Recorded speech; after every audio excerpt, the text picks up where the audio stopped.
Yeah, and that wind flare is getting worse. I say we wait it out. We can't. Not if we're gonna save Reyna. All right, party people, welcome to day 0 of the zombie outbreak, John. Day 0! It's day 0. What does that even mean? Patient 0, he got bit by a zombie monkey. No! The apocalypse has happened. Did you hear? I'm sorry, this is a very brief aside for you folks. We'll get back to it in a second. Jason Murphy was telling me today they caught the rock thrower guy here in Austin. Oh, yeah. I For did those of hear you who that. don't know, there's a guy out here who throws rocks like down onto the highway and busts people's windshields. Yeah. Anyway, that's enough of that. Welcome to day 0 of E3. We got 2 press conferences to talk about. Well, actually, this is almost like day 0 part 1, right? Because we got 4 goddamn press conferences to talk about. Hey, at least it's not like 6. Last year there was more. Yeah. Last year Square had their own thing. Nintendo had their thing. Nintendo had a thing. We're going to roll some of that stuff into the actual podcast this week, but let's not talk about any of this because it's time for Microsoft. Xbox! It's time for the Xbox press conference, and before we actually get into it, John, what do you want to give just, we'll talk a little bit at the beginning, a little bit at the end. I was a little underwhelmed. Yeah. I think I expected more. I will admit I expected a little bit more as well. I expected more like stuff we don't know about. I expected more original stuff. I will say that was the thing. I expected stuff that we don't know about. When I say this, I mean I at the very least expected stuff that wasn't, and I don't count leaks as part of that. Like things that were leaked the week before, I don't count those as stuff we know about, kind of thing. Oh, hell, I'm just talking about stuff that we heard about last year. Yeah. Thinking about it, there was only one game that wasn't previously announced that was leaked, and unfortunately, it was leaked last week. Right. Okay. Well, that'll set a good tone, a good disappointing tone. But having said that, I liked the press conference. I thought it was okay as a whole. Okay. I'm not like there were some people who were like upset about it. I was like, no, that was okay. It was pretty good. I was a little upset about it, but I think it's just because my bar for E3 press conferences is like super high. Yeah. It kind of felt like everyone's press conferences were kind of a little flat. Little flat. I don't know. Yeah, there's a few that were good. We'll get to those later. Anyway, so this one starts out announcing one of the worst kept secrets in all of human history, the Xbox Slim. Xbox S. Xbox One S. Yeah, whatever. It's a Slim. Fuck you. So let's go run down the specs on this thing. 40% smaller, which is actually great because the Xbox One is a fucking behemoth. Yeah. Up to a 2 terabyte hard drive, which so that kind of ties into another thing. It's $299. The $299 is a 500 gig, I believe. Correct. There's a 1 terabyte that is I want to say it's like $349. Yeah. And then there's the limited edition 2 terabyte. Oh Jesus! So in other words, the 2 terabyte one is there's only going to be a limited amount of them. That's dick, man. Just fucking go full hardware revision. Fuck you. Or, okay, so I don't know this, but I seem like I saw some people talking about this. You can't get access to this hard drive? You can't put in a new hard drive? No, you can't. Ugh, gross. All right, so anyway, 40% smaller, which is good. Up to 2 terabytes, $299, starting at $299 for the 500 gig model. Integrated power supply, which is great because every time I've got to hook up my Xbox, fucking brick. I've got the bricks there everywhere. Yeah. Let's see. It's more brick. 4K UHD and Blu-ray. So if you've got a 4K TV, you can watch House of Cards. There's a new controller that's got. It seems like mostly just a slight redesign of the existing controller. Yeah, it's the textured grip. Yeah, it's like the big thing they said about it. Yep. Like it's. So, it's got a textured grip. grip. It's got wireless Bluetooth. Yeah, it's got a little bit more range. The Xbox One has an IR blaster in it, and it's white. Yeah. And it's got a lot of holes on it. Like I think those are the fans. Well, I know, but I'm just going to say this, like from a design standpoint. One, I don't like buying white equipment because as the years go on, it turns yellow or it gets dirty or whatever. And two, I don't like the number of holes on this thing. Okay. None of that actually matters when you're just playing your goddamn video games on your video game console. But I gotta say, I wish that they'd have been like, and it comes in Arctic white or Jeff Soul black, right? Yeah. Or pink and green and red. We'll get back to pink and green and red later on, but I don't know. Yeah. This is interesting. I think that when we get further down the line on this Microsoft press conference, I'm having a real hard time figuring out who they're trying to sell another Xbox One. People maybe that don't have it already. I mean, that is definitely part of it. I mean, I think that people who have been on the fence, who haven't actually bought an Xbox One, they're going to want to buy this. Yeah. Because it is better. It is slightly better. There's a bigger hard drive in it. I think there's also more memory in it.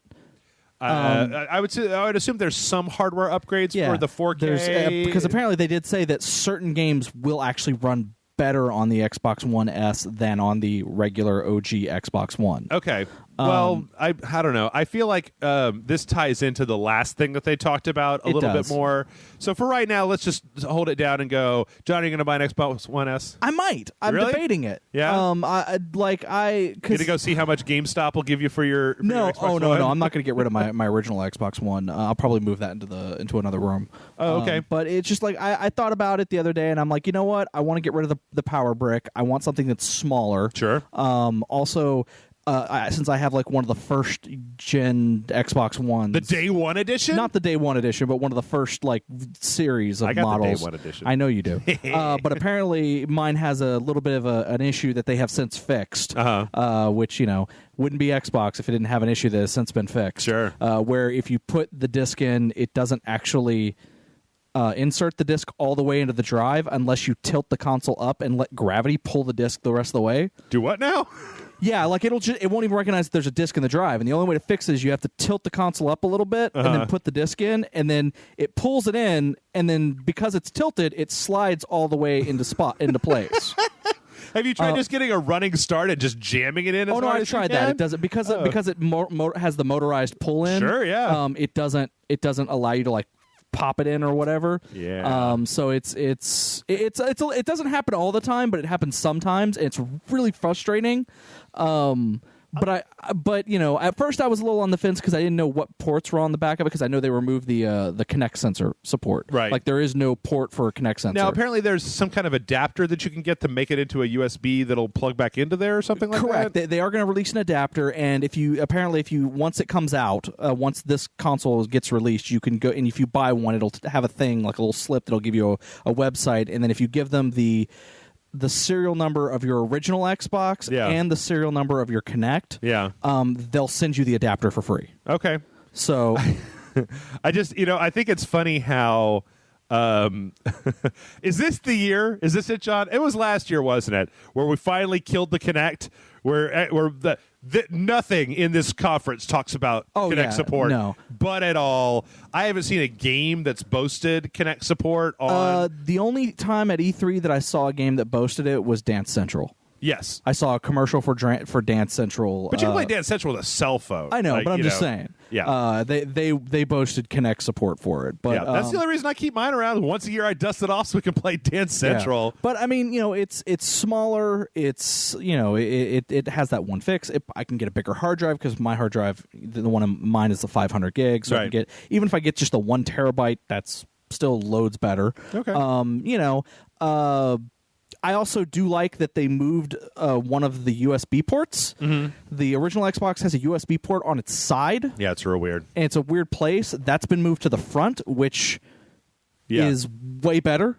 See, it's advantageous for me because when I put the consoles up on my desk, I put them to the side, so that the I can get access to the power, hangs off the edge of my desk. So I end up with a port facing forward. I remember the first time that I did that, and I was like, Microsoft, did you know that I was going to have this on my desk like this? Because I think most people have it just below their TV, where a port to the side is like, it's weird. It's weird and garbage. Yeah, but my big concern was, does it have the HDMI in, HDMI out? Sure. Because I use my Xbox as a pass-through for my TV. Oh yeah, we established that craziness last podcast. I love that. I actually love that feature. And this does. I did find out that it does have it. So I'm actually like, maybe.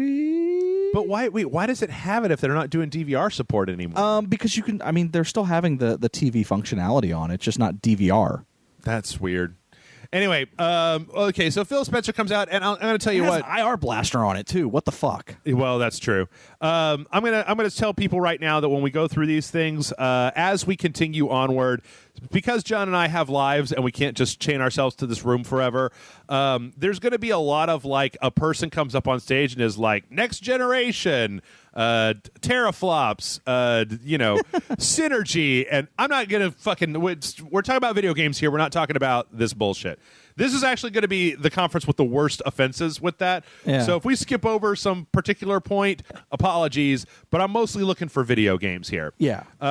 Because Phil Spencer comes out with his dumb leather jacket and his fucking blue jeans trying to be all like crazy. What is this T-shirt at this event? Oh, I don't fucking know. Because he always has a T-shirt that's a hint at something that's going to be released later. Is that it? Is he an ARG? Is Phil Yeah, well, Spencer it's like an ARG he had the Battletoads shirt when Battletoads got put into. It's just an OG Xbox. It's an old Xbox shirt. He's reminding us all how good the original Xbox was. All right. Well, anyway, let's get to the actual meat. First up, we have Gears of War 4. Fucking Gears of War. Now, before they get into Gears of War 4, they start talking about another thing, which I feel like this particular conference is like, it's like, God damn it. The only analog that I can make is the only thing that's coming to mind, because I've been listening to all the Dark Souls because we've been playing it for Patreon, is like there's like 4 things throughout this conference that when you get to the end of this conference, it's like you bring them all together and then it makes it finishes out the storyline. This is Xbox Play Anywhere. Yes. Which for most, if not all, of the games that they're showing here today, First party, anyways. Yeah, all the first party, the big Xbox titles are going to be playable on the Xbox One or Windows 10. Yeah, and they already did. I feel like they tested this out with Quantum Break. Because Quantum Break had the thing that if you bought it on Xbox, you got a copy on your PC for Windows 10, and, right? And you could go between the two because it would use the same save. It would use the same cloud save. Yeah. So some of the things here is that if you play the game on one platform, it'll transfer your saves and your achievements between the two of them. You're looking for parity there. Also, they said that you can play co-op basically between the two of them. Okay, so if like I bought a game, yeah, and because I must have missed this. So if I bought a game, like let's say Gears. We're talking Gears about of War. Let's play Gears of War, and I walked into in my computer room and said I'm going to play Gears of War on my computer. Right. And then Amanda went, I want to play Gears of War on the Xbox. Right. We could play together. Yes.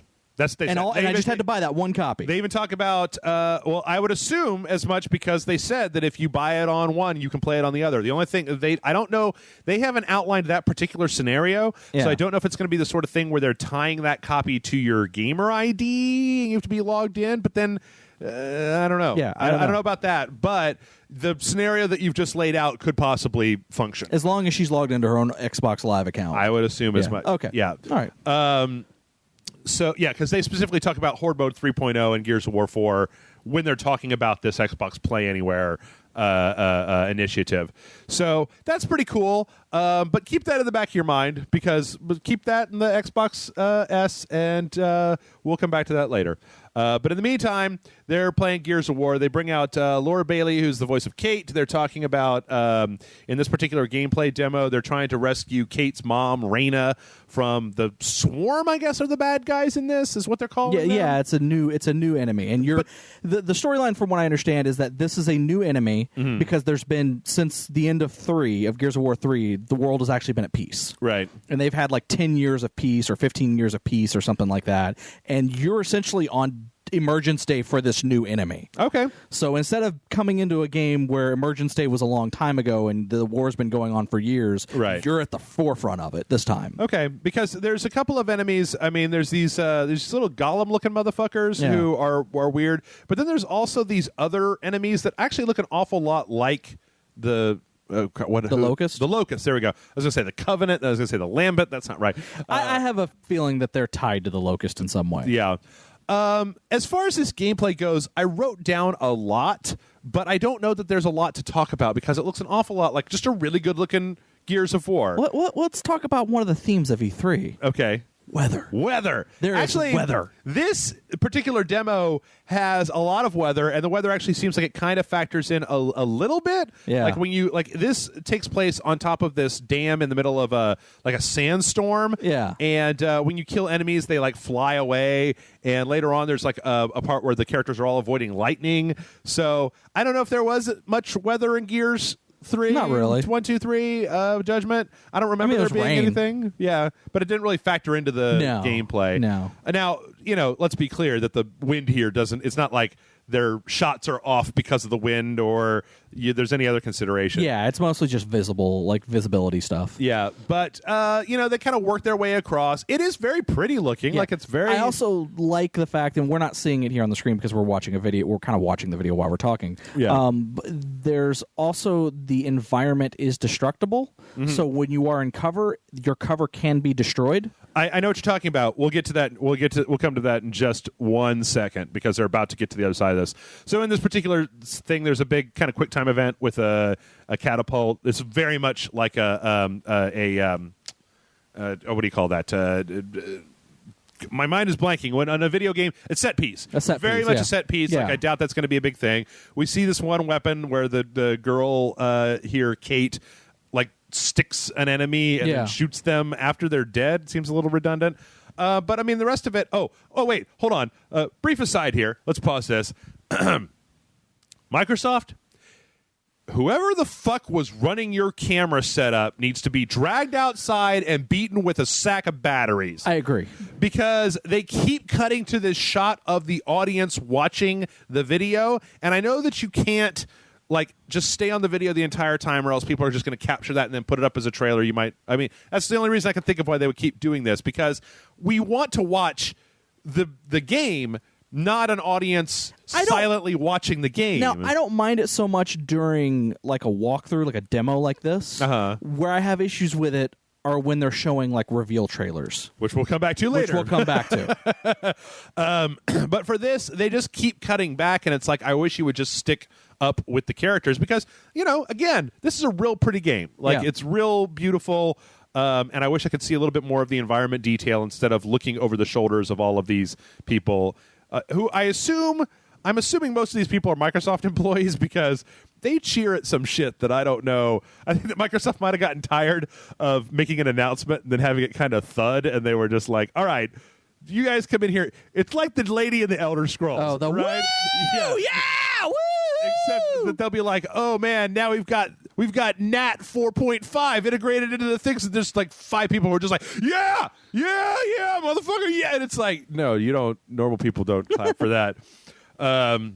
So anyway, there's this whole like biological infection thing that I don't think I've normally seen in Gears of War. And this is the part that John was talking about, where the character gets behind this cover, but the cover itself is actually these pods that rupture eventually. Well, they've also, in an interview that I saw that took place later, they said that it's not just those pods. Like there will be other cover that will be destructible as well. Okay. Other like boxes and like some like wall things where you'll get cover behind them and they will be destroyed after a while. Like that is going to be a thing. Seems like a great evolution for the series. Yeah, because they were like, well, how do we make cover base more dynamic? Well, what if the cover can be destroyed? Right. All right, let's go with that. Kind of thing. So at one point, is this guy's name Jake or Jim or Johnny or some J thing, picks up basically the saw blade gun from Dead Island Rising Dead Space. Yeah. And starts shooting it, ricocheting saw blades off the walls. It's pretty cool looking. Yeah, It is. it's funny because like I remember in the chat, everyone was like, "Why the fuck would you make a construction?" Like, because the guy goes, "Oh, well, all these new weapons are construction based because they were in peace and they were rebuilding the world, so they created all this new technology to help them build things easier, and then now they have to use those as weapons because they're there, kind of thing." And then someone in the chat was like, "Why the fuck would you make something that shoots out saw blades to help on a construction site?" John, sometimes there's a piece of wood and it's far away and you don't want to walk all the way over there, so you just line up your saw blade gun and you shoot at it from a distance. Yeah, well, it's like during that same interview that I heard about the destruction, like he tries to like explain what they use the weapons for in the construction, and even then it was like so stretched. No. Like so plausibility was so being stretched. It was kind of hilarious. This is about look. If you want to stretch plausibility. Having said that, I'm excited. You want to stretch plausibility? This area has obviously been the site of a larger battle that happened long ago. Yes. Perhaps this particular gun was normally just a handheld saw machine that had replaceable blades that popped out when the old one got thing, and then the fucking Locust 2.0 invade, and they're like, oh shit, we don't have any guns. And they're like, sir, once I was using the saw blade gun and the pressure was too far up and it's just shooting saw blades. Could we use that? And they're like, all right, turn up the pressure. Boom. There you go. Lore. Yeah. Right, hire me, Microsoft. I will write your bullshit saw blade lore. I will write all of your farm equipment lore for Gears of War 4, and then put it in the item description, and I'll be happy. No charge. So yeah, this goes on for a little while. It starts to become a little bit generic. One thing that was really exciting to me was that there does seem to be an awful lot of like environmental stuff happening. Yeah. Between the lightning and like the wind wind blowing stuff around, blowing stuff other than your bullets, yeah, your projectiles. It seems very dynamic. Like there's this part where they jump into like a big emergence hole or something. yeah, like a sinkhole, and use that as cover. Yeah, and so yeah, that's pretty cool. I often wonder though if whenever I see something like this anymore though, John, I wonder, is this how the entire game is going to be, or did you have this one vertical slice where cool stuff happens, and then you're going to be? But you know, I guess given that it's Gears of War, I would say that this is probably a vertical slice of this level. Yeah. But there's probably cool stuff like this, not these exact things, but similar to this or other types of key moments. Well, now that I think about it, like, doesn't Gears of War do that quite a bit Yeah. of having just big set pieces and set pieces and Yeah. set pieces? Yeah, so I mean, like I said, I'm a fan of Gears of War. I love Gears of War 1, 2, and 3. I never played Judgment, but yeah, I had no interest in playing. I like People Can Fly, but But yeah, no, I am totally on board for this. Okay. Towards the end here, some weird stuff happens. There's a big old hulking brute that comes through this door. And it's weird because he comes to this door and he grabs a character or something, and then it shifts to like the point of view of a monster, and this what's her name, like Jane character or whatever, is like hovering over him, and she's like Kate is hovering over him. She's like, I know all you swarm are connected, so I'm telling you, we're coming for my mother. Rawr! And then she swears, and they bleep it out, or they turn off the They bleeped it. They didn't. Well, they just turned the audio Yeah. off, so it sounded like an error almost. That was a little weird. I don't know why you would shift. And then from there, there's they should Gears of War 4, and then they had this last part where they open the door and fucking old man Phoenix is in there, and he's like, "Welcome home, Jake," or John. Yeah, I think or it's Jimmy Jake or something like that. Geoffrey or whatever your name is. So I don't know. I haven't been supremely disappointed. Even Gears of War Judgment was just okay, but Gears of War has never let me down. Yeah. So I'm excited for it. Yeah, I'll play it, man. I'm not going to be there fucking midnight madness for Gears or anything, but And then they also announced an exclusive Gears of War Pro or Elite controller or whatever you want to call Elite it. controller. Which I love the fact that what's his name, the director of the game, kept pointing out that there's like bloody thumbprints or fingerprints all over the controller. Yeah. And they're actually his fingerprints. Yeah. And he's like, yeah, and they're like my actual fingerprints. And it's like, why do you keep harping on that? I'm just going to just briefly ask this question, and somebody in the comments can answer me. That controller's $150. Yeah. Why would you get one that's been painted to look like it's all toe up? If I had $150, If you're a Gears fan, Xbox controller, I'd keep it in a fucking glass case when I wasn't using it. yeah. I mean, if you're a Gears fan, you would want something that's very Gears centric for that type of controller. It's made for a Gears fan. And having said that, it's also super fucking limited edition. Oh. Like basically, if you don't pre-order it, you're never going to get it. Yeah. Is essentially what they said at E3. Blurg. From here, very, very briefly, Killer Instinct. We got this guy, Brukari, who came out, who basically told us who the next DLC character for Killer Instinct is going to be. And surprise, surprise, surprise, it's General Rom. Yep. It actually was kind of a General surprise. Rom. They did Halo last time, and now they're doing I just don't Gears know why of you War. would put Marcus Phoenix in there. They kind of tend. Well, I mean, with the Halo thing, they went with Arbiter instead of Master They kind of Chief. don't go with what you would expect. Well, They- no, I guess that both Rom and Arbiter are both more melee-focused characters as Yeah. opposed to Master Chief and Marcus Phoenix being more range characters. Yeah. it's a little odd. I mean, it looks fine. It looks like Killer Instinct. Whatever. Hey, they're still supporting it. We're not gonna spend all that much time on that. Let's see. From there, we had maybe one of the largest and most evil bait and switches that not evil, but okay. So you're looking at the screen and they're showing all this lovely footage of Australia, just beautiful kangaroos, just sunsets and outback and environments and trees, and oh my god, it looks great. And everybody's like, what is this? And then they show the side of a card. It's like, oh right, Microsoft has Forza. This is the new Forza game. Is this Forza Horizon 3? Yes. Yeah. Forza Horizon 3 is taking place in the Outback, and I have to say that kind of as much as like I'm not a huge fan of racing games. Yeah. But if I was going to play a racing game, I'd rather play like Forza Horizon than just Forza. Yeah. Like no, because it's a little bit more arcadey. it's more arcadey. I like the big open worlds that they Yeah. have. Then so they showed this really nice sizzle trailer, but it's kind of one of those things where if your company Was can't this also the trailer where they had the slow methodical cover of a slow methodical song?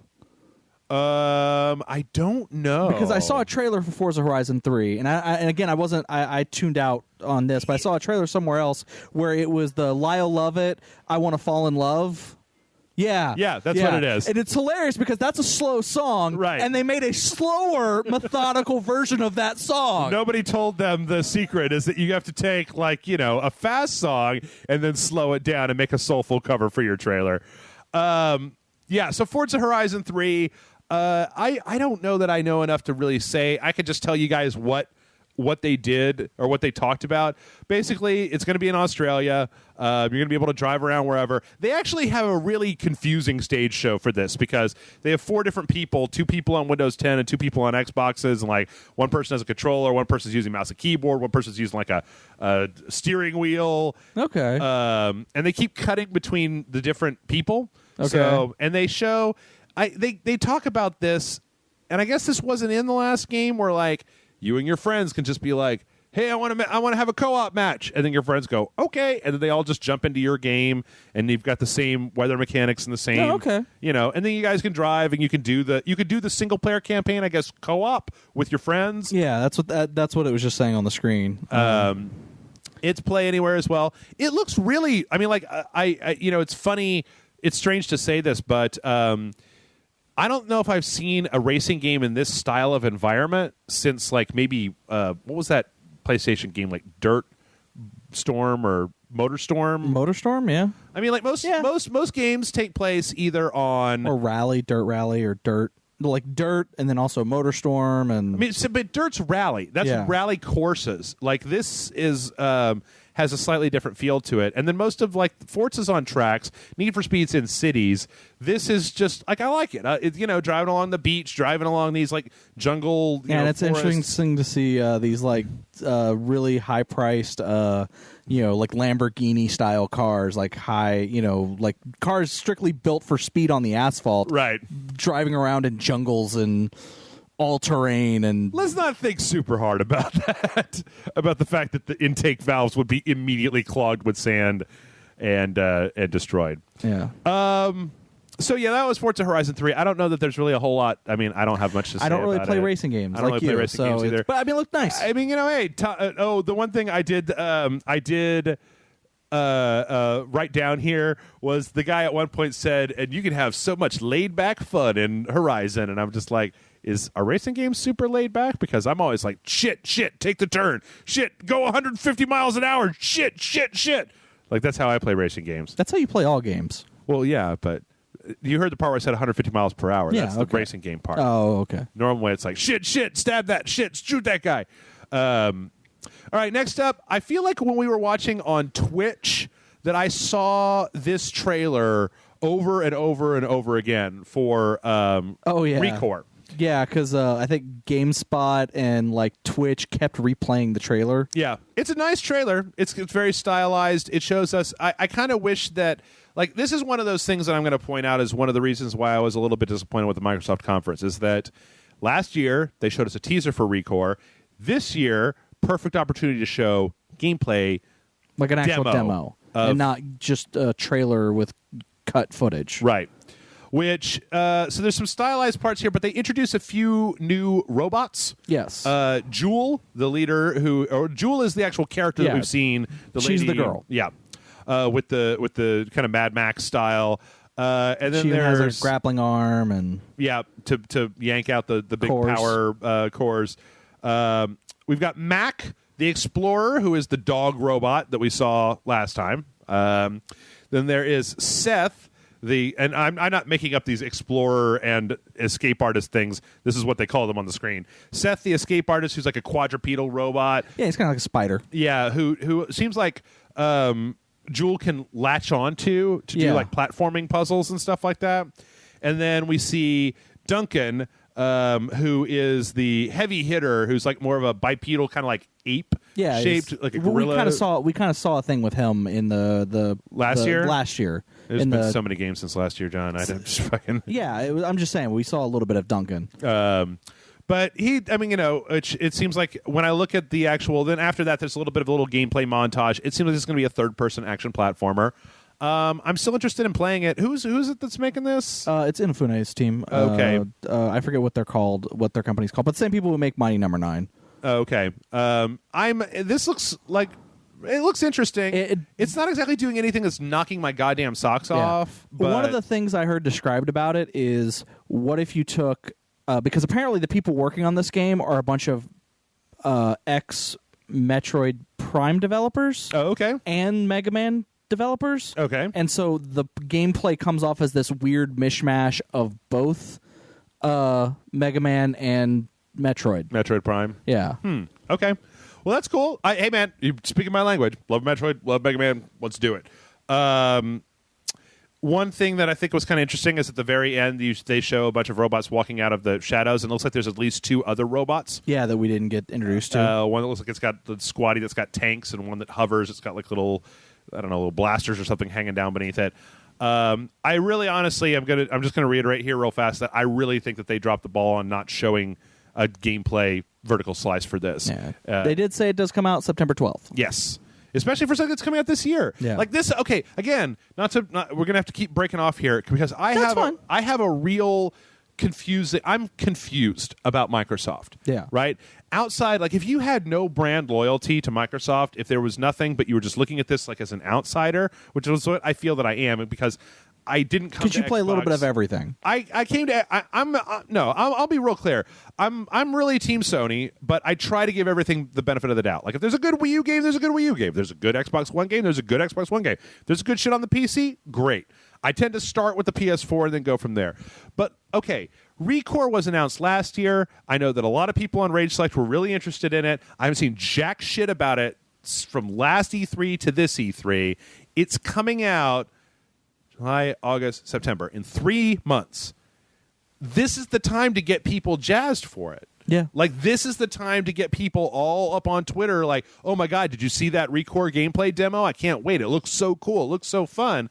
And that spending, like a huge amount of time talking about, I don't know, controllers when you could be having a demo or even the amount of what they did. If they had tacked 2 more minutes onto that trailer time, they probably could have had at least a short demo to show people. Okay. And I just don't understand why they don't do these things. Because if ReCore has to be done. It has to be done and in bug bashing and then going through CERT if it's coming out in September. So there's got to be, it's not the sort of thing where it's going to be halting development to pick out a vertical slice to show people. It seems like it would be a no-brainer, at least to me. I don't know.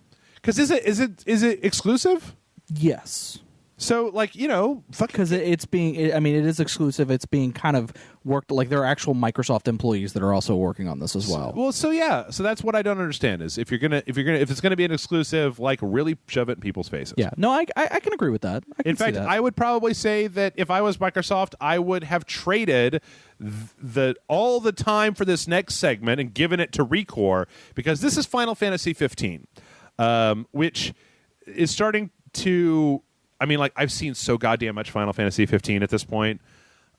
This demo is the Trial of the Titan demo, where we've seen the giant Titan before from Final Fantasy lore. Yeah. And he's big. He's bigger than He's a fucking Titan. he's as big as like the last boss in the Colossus games, right? Yeah. He's big. He's big. Yeah. He's huge. And he's very, in this engine and everything, he's very good looking. Now, what I don't entirely understand about this particular demo is the Titan is big, he's real good looking, but when I watch this guy play it, he just seems to be doing nothing. He seems to be just zipping around this arm back and forth that keeps coming down over and over in the same motion.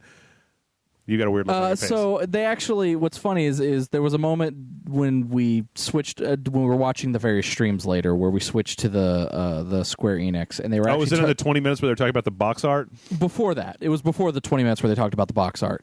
The dude that's playing the game was one of the hosts of that, and they all were making fun of him because he apparently played the game totally wrong. Oh, really? Yeah, like he was so nervous on stage, he fucked the entire thing up. Okay, well, that would explain it because he just keeps getting hit the entire time and healed, and it looks like he needs to be throwing his sword to do the warp strike. Like it.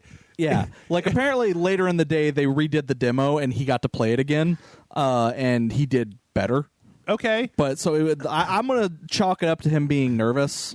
Yeah, but that's terrible. Yeah, because this was a really boring demo. Yeah, it was. Like it's just the main character getting hit and zipping through this Titan's hand, and then the Titan's hand finally comes down and they attack it, and then at the very end, all of the other characters who are not knocked throw Blizzaga balls at it. Yeah, and then knocked breaks off that arm, and that's all really impressive. This actual gameplay, not so impressive, but that's interesting to hear because. That's terrible. Yeah, no, he totally just sucked sucked at it. He kind of sucked the life out of the anyway. So yeah, if you're gonna watch this, don't watch the Microsoft stream. Go watch the other stream because hey, like these little cutscenes with them throwing their Pokeballs and like when they've got these little cutscenes, it's really cool looking. It's just when the guy's actually playing the game that it doesn't look all that cool. All right, next up, we're going to go through a couple of these real quick. Division DLC, Underground, is going to have randomly generated missions in these urban dungeons, and that's... Does anyone care about the Division? Well, apparently, last week we had a story that we talked about where they're perma-banning people for the first events because apparently the Division has a real big problem with cheaters right now. Let it never be said that Ubisoft will stop trying to make a thing even if that thing is garbage. See Watch Dogs 2 or whatever. We'll come back to that. This is kind of a weird place to announce this, I guess. I never really. I mean, I think that it's. I think it's because it's. I think Xbox is getting it timed exclusive. Yep, timed exclusive. Available first on Xbox, and I think that's why. Yeah. From there, we have another equally kind of nonsensical thing where.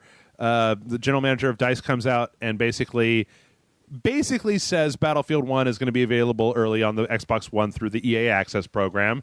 And then they show the exact same Battlefield 1 trailer that we saw yesterday on EA. Yeah.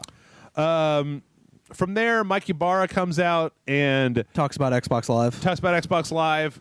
Adds... Okay, so let's run down the list of things that you can do with this Xbox Live update. Background music apparently was not a thing up until now. No. Some people in the chat were having a similar reaction where they're like, really? You couldn't do that on the Xbox One up until now? Yeah. We can't. I don't think you can do it on the PlayStation either. Yeah, you can. Oh, you can? They did an update. It was 6-8 months ago where you could do that. Okay. Yeah. In fact, you can play Spotify. Okay. Just play it.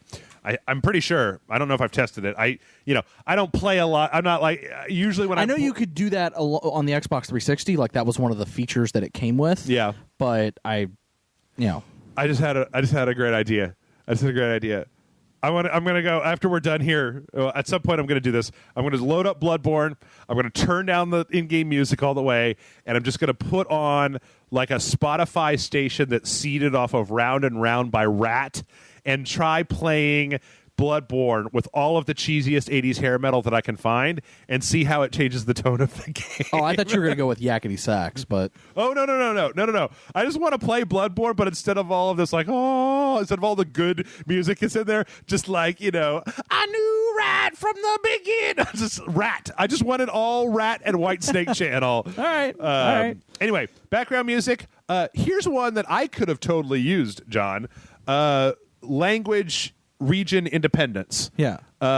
Which I really could have used when I was trying to buy Dark Souls 3 on the Japanese store before it came out in America. Because, I mean, I assume that's what that means, right? That you could go log on to the Japanese store, set your language to English, and it'll translate. I think so, yeah. Cortana on Xbox. Yeah, that's you knew it was coming. Yeah. I thought it was already there, to be honest. But and how are you going to access Cortana? If you don't have a Kinect? If you don't have a Kinect. Well, you got to have a Kinect. The fuck, man? Come on, Microsoft. Clubs on Xbox Live. Now here's the thing. I actually think clubs are a good thing, and that's mainly because PlayStation actually already has something like that. Yeah. They actually already have the groups or whatever. You know me, I hate people. I don't do. Yeah, I know. You're not even part of your own. Is there a Rage Select group? Yes, I've told you like 4 times. Me and Jason Murphy are part of it. You are the only Rage Selector that is not part of it. You can, I tell you what, after we take a break when we start the PC conference, you can tell me that there's a Rage Select group, and I'll be like, oh, really? When did that happen? Yeah, no, exactly. But I actually think it's great. I actually think that's great to have like groups, you know, have a group thing. Yeah. And then also you can like create groups that are specific, like only for your friends that are private. Sure. You can have public ones that anyone can join. You can join groups that are specific for specific types of games. I actually think that is a very smart move. Again, I think that's fine. I don't know that I would spend E3 time to announce it on stage at E3. I can agree with that. There's a few announcements that weren't made on the whatever you call it on the thing that were probably better suited to be announced at the press conference. Sure. Looking for group, where you can basically set a number of parameters where you're like looking for people to play certain games, certain places, certain things, certain times. Yeah. That's a cool idea. Yeah, fine. Great. That sounds cool. And then Arena on Xbox Live, which is their tournament platform. Yeah. Where it seems like with all of the different places that we've seen esports come up, that having a social segment on your console that is devoted to specifically like official tournament type of invites, lists, times, dates, spectating, that kind of stuff. Great. That's great. Just do it. I mean, a lot of this stuff, it's going to be free. It's going to be fine. I don't think that any of this is earth-shattering, but it's all great incremental updates. So, let's see. Oh, yes. Right. You remember what came next, John? No. Minecraft. Oh, yeah. Minecraft. Yep. Where they talked about how, regardless of they're working on things where you can play Minecraft across platforms. Yep, you can play if you're playing it on iOS, Android, Windows 10, or Xbox One. That you can do cross-play between all those different platforms, but not PlayStation. Well, of course not. They even had Carmack up there with a. Yeah, with the fucking. They fucking dragged John Carmack out and had him put on not even like a Rift, the Gear VR version of Minecraft is what he was playing. Just what the like snap a cell phone onto your face. God damn it! And this was like the. I just figured it out. This was like the HoloLens at Minecraft thing last year, where it went on for too long, and it's Minecraft. And Minecraft is a good game. I'm not dissing Minecraft or anything, but like again, you rented a theater. You made this giant stage. And you're gonna be showing, everyone knows about Minecraft. Yeah. Babies know more about Minecraft than those two people that are up on stage. So, yeah, it was weird. They showed some cosmetic add-ons later on, some texture packs, which I thought were already fully in the game. Maybe they're doing different ones where they made a city and there's an alien invasion where they basically just altered some of the creeps, the skeletons to look like space aliens. It was weird. I'm like, dude, anybody can play Minecraft. It's fine. I don't know why you're taking up my E3 time with this. So let's just skip over that and go right to custom Xbox controllers. Fuck yeah, custom Xbox controllers. I can make my lime green controller. Yeah. And even put my name on it. Yeah. So this is. Oh no! Wait. You kind of skipped over it. It was too fast. I skipped over it. So they didn't spend too much time on it. Yeah, they didn't spend a lot of time on it. So basically, did you look up what the pricing on this was? It's like $79.99. Okay, so you make your own. You can customize your Xbox controller. Yeah, so you can basically, if you go to their website, which is I forget what It's like xbox.com/design lab or something like that. Mm-hmm. And you can tell it what color you want the face to be, what color you want the buttons to be, what color you want the D-pad, the sticks. control sticks, Yeah. the bumpers, Yeah. the back plate, everything. Like Yeah. you get to control. You can make it look like a Technicolor dream. You can theme it after your sports teams. You can whatever. Yeah. Make it one solid color if you wanted. Now, can you put in any color? They do have a select They have number a of colors. select colors. Yeah, Okay. a select number of colors. One of the things I felt was really weird was when I looked at this. Like, I don't know. I haven't been to the website to look at what actual colors they have, but like so many of there are a lot of pastels. Yeah, they look like they're mostly pastels. Yeah. Which was a little odd. Like, Yeah. I want a hardcore Rage Select bright orange. Fuck you, my eyes hurt. Like shiny finish controller. Yeah, they don't have anything with a shiny finish. Fuck that. Maybe I can get the matte finish and just buff it with my hand grease until that sounded gross. Just use your beard grease. My beer grease. Beard grease. Beard grease. Oh. Yeah. Next up, we have a trailer for Inside, which is the latest one from Creators of Limbo. Yeah. Which this trailer didn't show us very much at all. It showed us more than last year's trailer. Did it? Yeah. I thought last year's trailer showed people walking around and stuff. Well, last year's trailer showed a bunch of people walking towards a dome and then a kid walking toward the dome, and then it just said the title. Oh, okay. Okay. Now we actually see, People inside of the dome walking around doing and things. also, a cafeteria and people in offices. And, What cafeteria? Mind blown. Yeah. Like it really didn't show us anything. Not like really. I have no fucking clue what this game is. No. But it's available June 29th on my birthday, no less. Again, happy birthday, John. Happy early birthday. Again, like a week and a half from now, it seems like this would be the sort of thing to get people super psyched for. Yeah. I mean, I guess it's got the cachet of being from the creators of Limbo, but it seems okay. I'm at war with myself now because in some ways, like for that game, for Recore, I stand behind it, but for Inside, I'm almost like maybe tell me less and let me experience it on my own on the 29th instead of having a bigger. So they did actually have on their day one, their Xbox Daily stream or whatever. They actually did have a demo of it. So I have seen the game. Okay. Because I do watch those Xbox Daily streams. Sure. Because I want to know stuff. Sure. So You don't have to make any excuses to us, John. I'm just saying. I like video games. I like video games. It's why I'm here. Right. But so it's very similar to Limbo. I mean, you're going to die a lot, obviously. But apparently the plot is that. Actually, I don't want to know. Oh, okay. I don't want to know. Okay. I kind of want to go into that one completely cold because probably should. Limbo was such an interesting experience, and the less you know, like Limbo came out back in the old days when there weren't a million trailers and when your friends would just say to you, dude, you need to go play Limbo. And you'd be Yeah. like, why? But it's really good. Just shut up and go play it. Fuck off. Yeah, no, it's really good. It looks interesting. I'm interested in it. Even though I've seen gameplay footage, I still don't know a lot. Like Okay. even what I know, I feel like I still know nothing. Okay, good. Just like Jon Snow. Well, they used Chris Charlotte came out from ID at Xbox or Xbox Indie or whatever the fuck it is. Yeah, Xbox ID at Indie. Xbox. Yeah. To basically, this kicked off the. Were they the only ones this year? Was Microsoft the only company this year that did the indie game montage trailer? I think so. Yeah. I think they might have been the only one. And it kind of got under my skin a little bit because there's a shitload of things in there that I was just like, show those. Show more of these. Yeah, no, they. Oh yeah, also Limbo is free on Xbox One this week. Limbo, but by the time this comes out, it'll probably already be off. But Yeah. or I don't know. See, I don't know if this was one of those this week or if it's just free on Xbox One. I think it's free from now on, like going forward. okay. I already own it, so yeah. Here we go. Here is the list of the montage stuff. Actually, we don't need to watch this, but Cuphead, which everybody still is psychotic. Every about, time I see more about it, I want to see more. right? Yeah, just put it out. Slime Rancher is coming out. We played that. Yep, Slime Rancher's great. Outlast 2.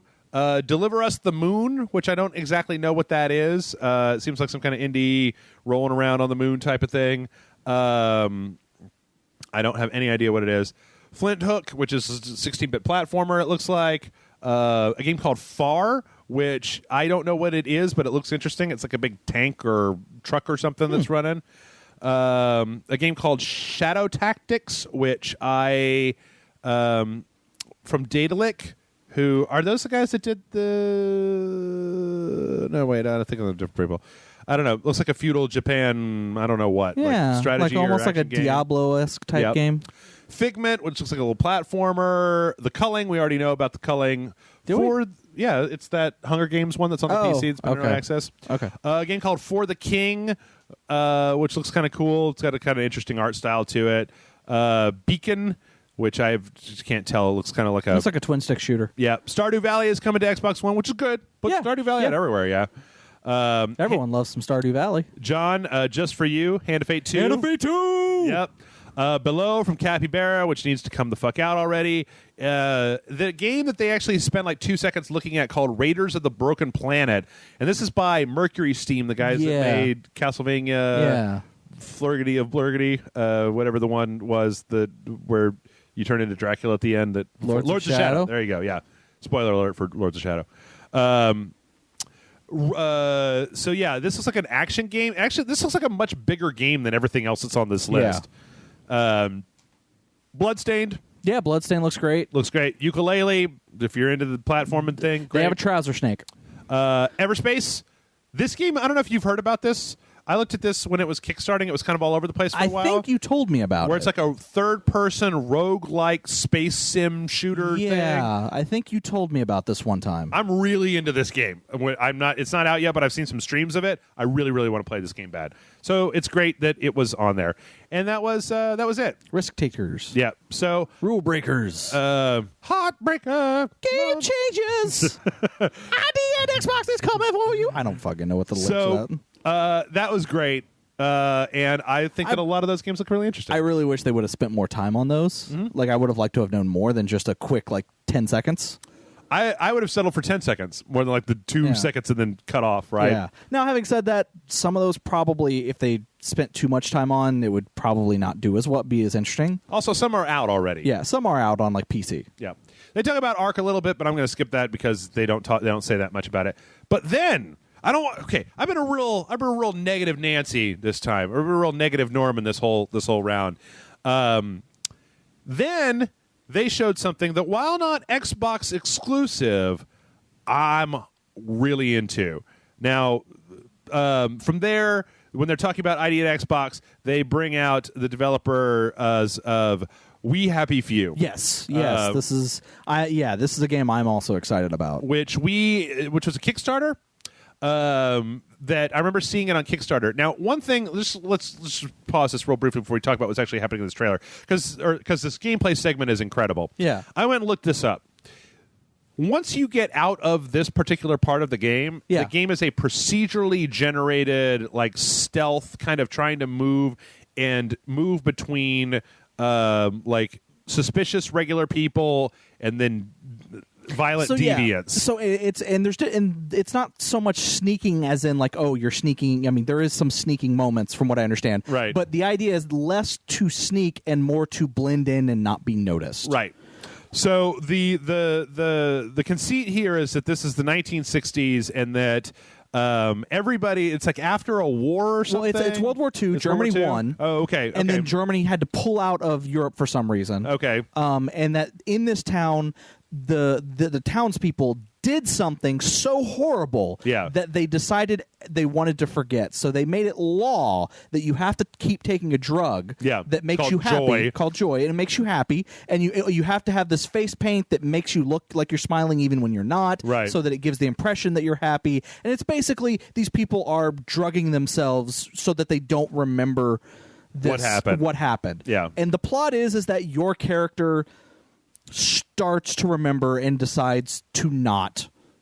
Which is it's a great opening here. Is apparently he's doing, I don't know, looking through like newspapers and trying to... He's redacting depressing stuff. He's redacting anything that's depressing and approving anything that's okay. Right. That's happy. And it looks like he happens upon something right when his joy is wearing off, and then he decides not to re-up. Yeah. I do really like that the trash can in this guy's office looks like a Dalek. Looks like an upside-down Dalek. So from here, there's a supervisor or something comes in, one of these people wearing this face paint, to be like, you got to come to the party, and like, oh wait, are you off your joy? And you're like, oh no, I'm snug as a jug at a bug or something. When reading the thing, apparently this particular part of the game always runs down the same way, but then when you get outside, that's when it's procedurally generated. Yes. It's a very different type of game. But this is actually a really effective opening, and if you haven't watched it, I'd almost say stop this podcast, go watch it. Yeah, it's really good. Because it's like as he's moving through this office space, it's like he's having these dark thoughts in this inner monologue where he's like remembering stuff, like there's a person who's been on vacation and then he realizes like that they're never coming back. Yeah, like he starts to notice that things aren't as happy as he had thought previously. Like he's starting to notice things. Yeah. Like there's offices with just piles of paper. No one's actually doing any work. Right. And there's like a really weird thing that I'm not gonna, if you see it, there's a guy with a semi, like a doctor with a somewhat Guy Fawkes looking mask. Like one of the police. Yeah. It's like one of the police people who shoots this guy up, and then kind of stalks after you. It's interesting how this whole thing is it reminds me of anything that came from Britain in the 70s. Yeah. Like the prison, like Very Prisoner much, yeah. or stuff like that. And then the whole thing kind of culminates in this thing where they're like, you got to come to the party. You got to hit the piñata. They're all hitting this piñata. And when they're hitting it, it's a very squelchy piñata noise, and this part reminds me an awful lot of BioShock Infinite, where they give you the ball for the stoning or whatever, where they tell you to hit this piñata and you hit it, and then there's like all this blood comes off of it, and it's actually watch this. It's a good transition. It's a super good transition where the guy's hand comes up and obscures what's on the table, and then when it looks down, it's a dead rat. Yeah. And they're all like eating the dead rat with their hands like it's candy. And then that's when the lady that you see earlier realizes that you're off your meds. And I love it because she points at you and she's like, oh my God, he's off his meds. He's a downer. Yeah. Well, she's like, here, take your med. And when you're like, no, I don't want to, she's like, oh my God, you're a downer, because that's what they refer to the people that don't take their meds as downers. Right. And so then you break out. They've got this kind of like smiley cops after you.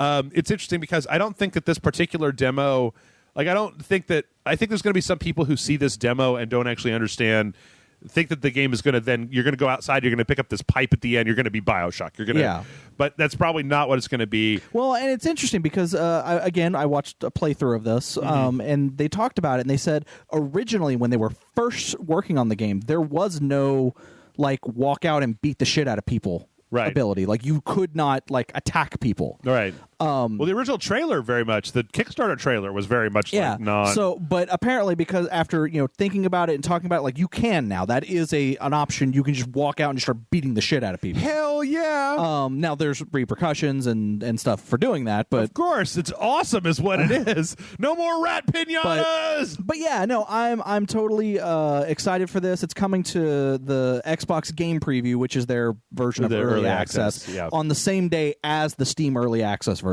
So if you don't have an Xbox One, you can buy it on Steam, right? For early access. Now, again, it's early access, so it's not the full game, and they do want feedback, and they want you to help make the game better, so that once it comes out, I'm totally fucking buying it. This looks awesome. It looks really fantastic. If you haven't watched the trailer, it's one of the most exciting things I feel like that came out of this conference. Yeah. Speaking of things that are exciting, that's not what this is. This is the trailer for Gwent, and then gameplay. And we got to speed it up a little bit because we're already at about an hour, and we need to keep this shit going. So, Gwent is the card game from The Witcher 3. Yeah. They're breaking it out into its own game that you can play online. Yeah. I'm not going to say that much more about it than that because that's pretty much what it is. 4 factions, different cards, 3 lanes. I played 1 round or 2 rounds of Gwent in The Witcher 3. It looks like that. It's got a little bit more art added to the cards. Yeah. It's just Gwent. Now, I will say that Gwent is different than Hearthstone. Yes. Like we were talked about on the Bethesda conference. This does not look like a Hearthstone clone. This is very much CD Projekt Red's own thing. So if you're into Gwent, great. Go play it. I'm not going to stop you. Yeah, Nobody's going to stop you. From there, we had this really strange Tekken 7. Akuma's in Tekken 7. Did we know that Akuma was in Tekken 7? We already knew he was in from last year's E3. Oh, okay. But this is like the most they've showed of him. Like last year's E3 trailer ended with him like walking in the doorway, and then you see the bad logo on his back on the back of his. Oh, okay. Well, so one of the interesting things about this, I mean, it's mostly just a Tekken fight. I don't know enough about Tekken to actually tell you guys anything about what this is. It looks like Akuma has some maybe different moves than your normal Tekken person. Yeah. They also did state that moves can now be interrupted, which was a big thing. Okay. Like apparently previously there were certain moves that could not be interrupted. Like if someone actually started to do the move, like you're fucked. Yeah. But now you totally can just fucking interrupt it. Okay. They So- also said that you can switch, that it switches between like from cutscene directly into fighting and then back again. Yeah, at the with end. seamlessly. Yeah, which is cool. I mean, Tekken 7. I'm not as big a fan of Tekken, but so I can't really say all that much. Yeah. They're also saying that for this week, this is one of those this week, so you might be past that point at this point. They're giving away Tekken Tag 2 with backwards compatibility. Cool. Yeah. All right. Next up, the worst offender of all of the bad camera moves. Oh my god, yeah. I missed this because I was at work while watching the stream, so I actually completely missed the entire trailer, and Yeah. then I went back and watched it. Yeah. And I was like, what the fuck? Because we've got a real wide shot, we got a real far away shot showing the audience in the screen, and it's playing. Is it Jingle Bell Rock? Yeah. It's playing Jingle Bell Rock, and like you can kind of see that there's a figure on screen. And You can't really tell anything. He's doing stuff. It's very dark, and then it's like he sits down, and then the camera. This is why it was so irritating. Because he starts doing things on his phone, and he types something into his phone, and you can't read the fucking text on the phone because it's... No. What happens is he goes to like the social media page, and when he does this, the audience at the Xbox at this conference goes berserk, and I'm like, well, what is it? I can't read it. I can't see what the fuck is going on back here. And what it is, ladies and gentlemen, is Dead Rising 4, Which I'm excited for. I'm super excited for it. Super excited. Yep. Like I am all for this. I am. What's also interesting is that after the event on the first day of Xbox Daily, Yeah. they actually announced the release date for it, which was they didn't announce at the press conference. Yeah, they did. Which is December. They said it's coming out in December, but they actually announced a physical release date, like an actual specific release date. Oh no, they said holiday. Is yeah. what they said. The actual release date is December 6th. Okay. A lot of Decembers this year. Yeah. I don't remember that many big December games last year. Far Just Cause 3, I guess. But anyway, it looks like the crazy vehicles are back. Crazy, mixed up, mashed up weapons. Tons of zombies. The one thing that I did notice new from one of the things that I watched was this new exosuit Yeah, tech. the new exosuit tech. There's different types of exosuits, and exosuits can be modified like weapons. Like you can combine weapons with the exosuits to make them do different things. Yep. Which I think is actually pretty cool. Yep. There's the story is essentially Frank West is now it's like 12 years after Dead Rising 3 or something like that. Frank is in his late 50s at this point. They comment on it's like, yeah, he looks pretty good for a 57-year-old. It's the new 30. Kind of. But yeah, he's going back to Willamette because there is a new zombie There's a new zombie virus. Oh, okay. That Zombrex cannot cure. Dun, dun, dun. And it's Frank, and apparently it started again in Willamette, and Frank is going back to Willamette, the city, not just the mall, but the entire city, to find out about it. And much like in the original original Dead Rising, he'll have his camera. You'll use the camera. Oh, you can take zombie selfies. You can actually take selfies with the phone. Yep. You can even change his facial, like the way he's like his face expression. Yeah. his expression. Thank you, facial expression. Like in GTA 5. yeah. You can take the selfies and stuff. Yeah. Yeah. So there's going to be a whole ton of stuff. I'm excited. I love Dead Rising. It's one of my favorite franchise games. Yep. I even started hearing the leaks about this last week. I even started replaying Dead Rising 3. So. I want to go back and play Dead Rising 3. The only thing, again, I'm going to say is if you're putting this out 6 months from now, might have been better to show some gameplay. I mean, it's got to be. There's enough gameplay. There's enough gameplay for this that I saw on like IGN or GameStop's channel, them playing it, right? So They even showed it on the Xbox Daily stream. I think that it would have been better to have put some of that in this particular conference. Let's see. Next up, okay, Shannon Loftus comes out and talks about Microsoft Studios, and I don't care about any of that. Then they showed Scalebound. I'm going to be real honest with you here. This did way less for me than last year's Scalebound demo. What I also think is hilarious about this, you do realize that the last demo we saw of this ended where this one starts. Did it? Yeah, it ended with him walking into a room. You see the giant creature come up, and then then three the other people dragons. Oh, right. poured in, and then this picks up right where that left off. Yeah, this actually looks an awful lot like kind of like Monster Hunter gameplay. You've got 4 people. You've got a boss that everybody needs to work together to hammer on. Honestly, this isn't what I want out of my Platinum Games, John. Yeah? I like the individual character action of something like Vanquish or Bayonetta. Okay. This looks more like Monster Hunter, and this demo takes a while and it's real slow. Like the character keeps jumping on the dragon, jumping off the dragon. At one point, he puts on his headphones, and the fucking soundtrack gets all metal for dumb reasons. I don't know.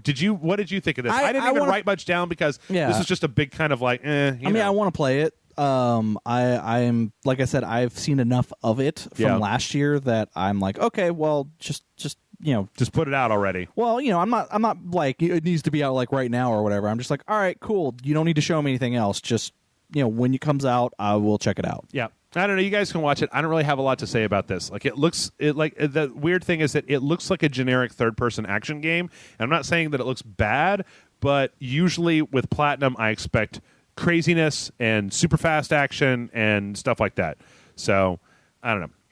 I'll tell you that this one did not excite me a lot, John, but I'll tell you what dumbass thing excited the shit out of me was when I heard myself some goddamn pirate shanties. Some sea shanties. Arr, me matey. Yar. See, and this is I'm going to be honest, this is the reason why I was asking about if you buy it once, can you play like together? Oh, yeah. So it's like, I want to buy this. Yep. I want you, obviously you're going to buy it. Yep. We want to get Jason Murphy to buy it. That'll be hard, but I'm just saying we get Jason Murphy to buy. Anybody who has an Xbox One that we know needs to buy it. He doesn't. Oh, he doesn't? I thought he had an Xbox just One. a PlayStation 4. Yeah. Oh, I guess he had I'm thinking of Xbox 360 with the Kinect. Yeah. Because I remember his old Kinect stories. Oh, yeah, no. He had a 360 with the Kinect. But we need to get everybody we can. Yeah. And then we need to do a Rage Select video. Absolutely. Of all of us playing at the same time, having our own ship. It's funny because I'm trying to think of the number of people that I know that either have gaming PCs or Xbox Ones. Not Grant, not Sarah, not Joe, I don't know that there's that many. Jennifer has a PlayStation 4. Yeah, I don't know true. that many people who have. Yeah. Well, Amanda, get Amanda on the console. I'll be on my PC. Right. You can be here either on your PC or on your I can loan a console to somebody. Maybe. But anyway. Yeah, just fucking let's she shanty it up. We'll get a ship. We'll go attack some people, and we'll make people walk the plank. And at some point, Amanda will have a mutiny and throw you off the plank as well. Yep. And we'll leave you alone in the middle of the ocean. Whoever's walked the plank, whoever's left on the ship runs Rage Select. Let's be honest. Yeah. The first person Amanda's going to make walk the plank is you. I will fight for my right to party. But I don't know. This was actually now this is what I like, because they basically handed this game to a bunch of YouTubers, and basically had them play it without telling them anything about it. Yeah, they just said, "Here's the controls, go." Yeah, and I don't think they're YouTubers. I mean, some of them are probably YouTubers, but they basically said that they on their community page, they basically put out like, "Oh, we need people who are excited for this game. If you're excited, do this to prove that you're like a hardcore fan of what you've seen so far, and only the most hardcore we're going to invite out to Rare Studios." And didn't even tell them what it was for. And then they got there, and it's like, "You're going to play the game, and go." So this looks an awful lot like, what I'm seeing out of the gameplay here is kind of, I guess, what I expected, which is it seems like a big world. You got a big ship, you got a crew, you can drive your ship around. It seems like it's going to take multiple people to drive a ship, right? Yeah. Like they have a scene where everybody's turning the thing to I did raise hear the that there mast are or whatever. different sizes of ships. Sure. So there are smaller ships that you can pilot yourself. Oh, okay. It takes a little bit longer to do things because you have to do multiple things to get your ship moving. Sure. But there are smaller ships that support a 1 or 3 person crew. Okay. I like the fact that like they show a part where they're like driving the ship the person at the helm can't see past the mainsail, so you need somebody in front calling out to you to tell you which way to go. I like the fact that when they showed the ship's getting damaged, there's like people down there boarding it up. It's basically Puzzle Pirates if every part of Puzzle Pirates was an actual third-person game. I like the fact that you could drink fucking grog and get wasted. Like, I want to play this because the thing is that I don't normally play multiplayer games. I usually hardly ever play games that require you to have a team and work as a team.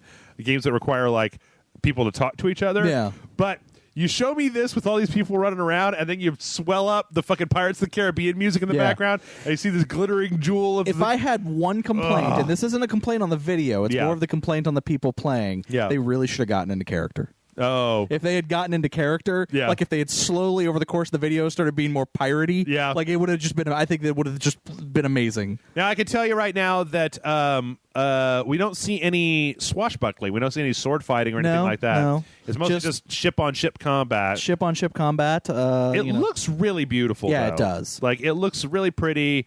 I love the idea of having something where you're like out adventuring around with a bunch of your friends, and then somebody's like, hey, there's a ship coming, and you're like, oh fuck. Yeah, and then you got to think, do you let the ship go by? Do you attack it? Do you worry that they're going to attack you? Do you ram them? What do you do? Yep. So I like the shit out of this. It seems like it's got a ton of potential. I can't wait. It looks cool. This trailer got me super excited. This is one of those ones where I'm like, fuck yes. Like this We Happy Few and Dead Rising were like that was my top of the pops. All right, we're just about done with Microsoft here, which is good because we're already over time. State of Decay 2 is coming out. This is going to have 4-player co-op. It kind of looks like more State of Decay. It's got better graphics. I mean, this is obviously cinematic, but they show a little bit of in-game footage. State of Decay was fun. I'll play State of Decay. I thought there was an interview that I thought was really interesting about State of Decay 2, where they said originally the idea behind State of Decay was to turn it into an MMO, but they couldn't get the budget, so they just made it a single-player game, and that they always said that for the sequel they were going to make it an MMO. But then when they talked to people who like posted on their boards for State of Decay, everyone was like, no, fuck MMO, we don't want it to be like 4 players, just let me play with 3 of my other friends. Let me play with a few of my friends and give me a single player experience. And they were like, and that was like unanimous, and they were like, oh, okay, we can do that, let's do that instead then. Okay, so that was State of Decay 2, which actually, let's give credit. I'm going to give credit when it's due. We didn't know anything. I didn't know this was coming out. State of Decay is a good game. Good on you. Coming 2017. Next year. But it's also just both sides. It's also Xbox One and Windows 10 exclusive. Yeah, Windows, whatever that is. Or the next one, the next thing that they're showing is. Yeah, well, both are. Most of what's here is. So finally, the last game that they ended up showing was Halo Wars 2. They had a nice little cinematic trailer where everybody's going in slow motion, and then like a Covenant guy, and then like the Marine commander, like slowly walking through the battlefield up to each other to stare each other down. One of the things that was interesting about this, I mean, Halo always makes good trailers. Yeah. One of the interesting things about this was that they did name drop that they were having creative assembly on board. Yes. And I feel like that's mostly to do the Windows 10 parts of it. Yeah. Because I feel like the last thing that poor 343 wants is to put out an RTS on the PC that you have to play with an Xbox controller. Which I think was the case with the first Halo Wars. I don't think it ever came out on the PC, did it?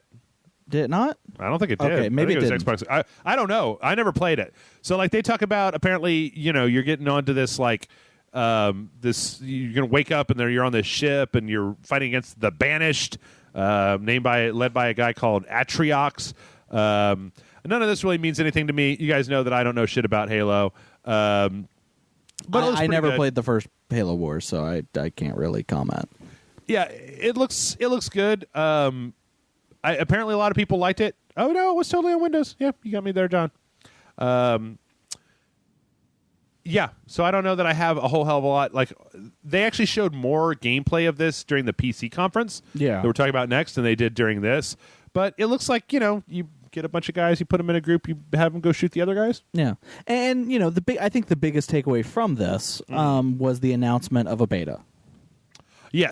Yes, which I believe you and I are both downloading, but neither of us have played yet. Yeah, I've downloaded it already. I downloaded it that day, actually. Oh, okay. I got home and I downloaded it, and then, So anyway, it looks good. It's fine. We're going to be checking it out at some point. And the beta's through Monday, this upcoming Monday, the 20th. Through the 20th, yeah. All right, so then let's put a cap on this thing. Oh my God, we're so over time. So you remember all the stuff that I reminded people to remember, John, right? Xbox Slim, play it on Windows 10, those two items, right? Most of these games you can play on Windows 10. Xbox Slim is out. The final thing that they announced, and I guess I just missed this rumor because apparently everybody was just like, "Oh yeah, I totally know what this is." Yeah, I knew about it. Is Project Scorpio? Yeah, which is basically a brand new Xbox One that's going to be more powerful, have more everything. Yeah. Well, that's the thing. Is like they're a little vague on things. And it's like, oh, it's going to be a new Xbox console. Like they didn't say Xbox One console. They said Xbox console. Sure. That will be compatible with the Xbox One. Right. Because they want to basically the thing that they seem like they're trying to do is that going forward, all consoles will be compatible. Like from starting with Xbox One to Xbox One S to Scorpio to the future, any games that are made on Xbox One will be able to be played on all consoles. Sure, it's just they'll look better on the newer ones. That like Correct. If you play it on Scorpio, they'll up the shaders and shit, yes. and it'll look better. It'll look shittier on your Xbox One. This is the exact thing that I've already talked a bunch on the podcast about why I hate this idea, because it means that it basically makes console players into PC people, where you're going to have to save up and buy a new console every 6 months. And don't get me wrong, PlayStation didn't announce it, but we all know that the same thing is happening for the PlayStation. Yeah. The thing that I find just brutal. Also, let's talk briefly. 4K, more 4K, faster, gigaflops. Yeah, they use the word teraflops and gigaflops, which it's like no one knows what that fucking means. Phil Spencer did talk about, though, that this is... it's all but announced that this is going to be compatible with the Oculus CV1. Yeah, they mentioned VR. They just didn't say what VR. Phil Spencer came out last year on the Oculus stage to announce the Xbox One compatibility, controller compatibility with the thing. So yeah, it's almost going. Yeah, I would almost guarantee it. So okay, that we know. So now that we know these three things, here comes the bombshell. He says all this, and then he says Project Scorpio, holiday 2017. And that's the part that I don't understand.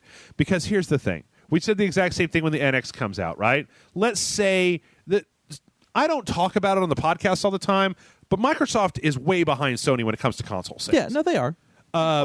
Here's the thing. I love my Xbox. I am a defender of the Xbox. I think it's a great fucking console. Sure. When people are like, "Oh, but it sucks compared to the PlayStation 4." Well, guess what? I play my Xbox more than I play my PlayStation 4. And that's the truth. So call me an Xbox fanboy or whatever, but I will totally look at you and go, "Oh yeah, no, Sony totally is got the one up, and and Xbox is nowhere near." Close to catching up. Yeah, that was one of the reasons why this year I was so interested in their conferences, because I feel like they need to have more exclusives coming out sooner to give people a reason to buy the Xbox One. The problem here is that when these games are going to be compatible with Windows 10 and you've got a new console coming in 2017, why would anybody buy an Xbox One from now on? It's like what Nintendo did when they said the NX is coming next year. Why would anybody buy a Wii U between now and next year when you just save up your money and buy the next console that comes out? Yeah. And it's worse here because most of these games, if you've got a pretty decent PC, you can play them on Windows 10. Yeah. Now it'll force you to upgrade to Windows 10, which some people want to do, some people don't want to do. But that's the thing that's baffling to me, is that I understand saying Scorpio is coming and it's going to have VR and it's going to have all this stuff. What I don't understand is telling people that it's coming that soon. Yeah. With a specific date. So here's kind of the thing, my interesting take on it. I think the reason they said they want Scorpio coming soon that soon is because they want the VR stuff. They want to be like, oh no, we're part of VR too. And I have a feeling that when VR is announced, when they say, oh yeah, and you can use your Oculus on the Xbox, I think it's only going to be on the Xbox Scorpio. Oh, absolutely. I don't think it will be. Absolutely. I don't think you'll be able to plug it up to Xbox One or your Xbox One S. No. So I think that's part of it. Yeah. Because they want that so that when they make that announcement and there's a little bit more concrete info about the Scorpio, that way people don't go buy an Xbox One thinking that they're going to be able to plug their Oculus into it. Sure. So I do like the fact that they're saying no, any game that is considered Xbox that we release that is being announced that is going to be released for Scorpio will be playable on the Xbox One. I'm going to assume aside from VR. I don't know. I'm just waiting for the day in 2018 when a game comes out and you try to put it in the original Xbox One and there's a screenshot online of how it looks like shit. And I have a feeling that we're going to get to that, but I do think it's that there is going to be, because those older models are going to drop down in price, so because the newer models are more expensive and things like that. Now, what I think is interesting here is that they kind of got boned the same way they got boned when they announced the Xbox One originally. When they came out and said, "Oh, we're doing all this stuff with digital rights management and things like that," and then Sony kind of sat back and went, and I almost guarantee you Sony was thinking about doing this exact same thing, Sure. and then said, Microsoft got a lot of backlash for that. Let's flip the switch and turn that off on our consoles, and then we'll just pretend we never thought about it. And then, and the reason I say this is because then Microsoft is, we know about the Neo. We've known about the PlayStation 4 Neo for a while now. And they even came out before E3 and said, hey, the Neo does exist. Yes, it does exist. Right. We acknowledge that it exists. Yeah. We're not talking about it at E3 because we're not ready to talk about it. Sure. And so they got ahead of it and said, it exists. But I think what they did is they went, we know Microsoft is going to announce something. Let's wait and see what the reaction to this with Microsoft is again, Sure. so that we can then come back and go, the Neo is not that. In all honesty, And it's Microsoft when they, at the last minute, they hear about Sony's I think the reason they were going to announce Scorpio was because, well, Sony's going to announce their Neo, so let's just announce our shit and it'll be announced at the same time and we'll be on the same page. And then Sony backs out and they're like, well, fuck, now we can't change this. yeah, I mean, I don't know. See, here's the thing that I feel like really is confusing to me is that they're doing this. I feel like Microsoft stumbled with Kinect, with TV, with the DRM stuff, which they did turn off. They did. They made changes. Absolutely. They've made changes. They've updated. They took the Kinect out of the box, but it took them too long. Yeah. It took them way too long to react to that. Sony's VR headset is coming out in October. There's already 2 that work on the PC. You can't wait until holiday 2017 to put some shit out. People who are interested in VR are going to be interested in VR now. I mean, I guess if you have a CV1, you can plug it into your Xbox. But if you have a CV1, you're probably an early adopting enthusiast who's, I don't know. It doesn't make a lot of sense to me. It seems like they keep stuttering. Remember last year, HoloLens. They showed it at E3. They showed it to press. This year, nowhere to be seen. They're looking at making a new console that can deal with VR. In October, what is it? June?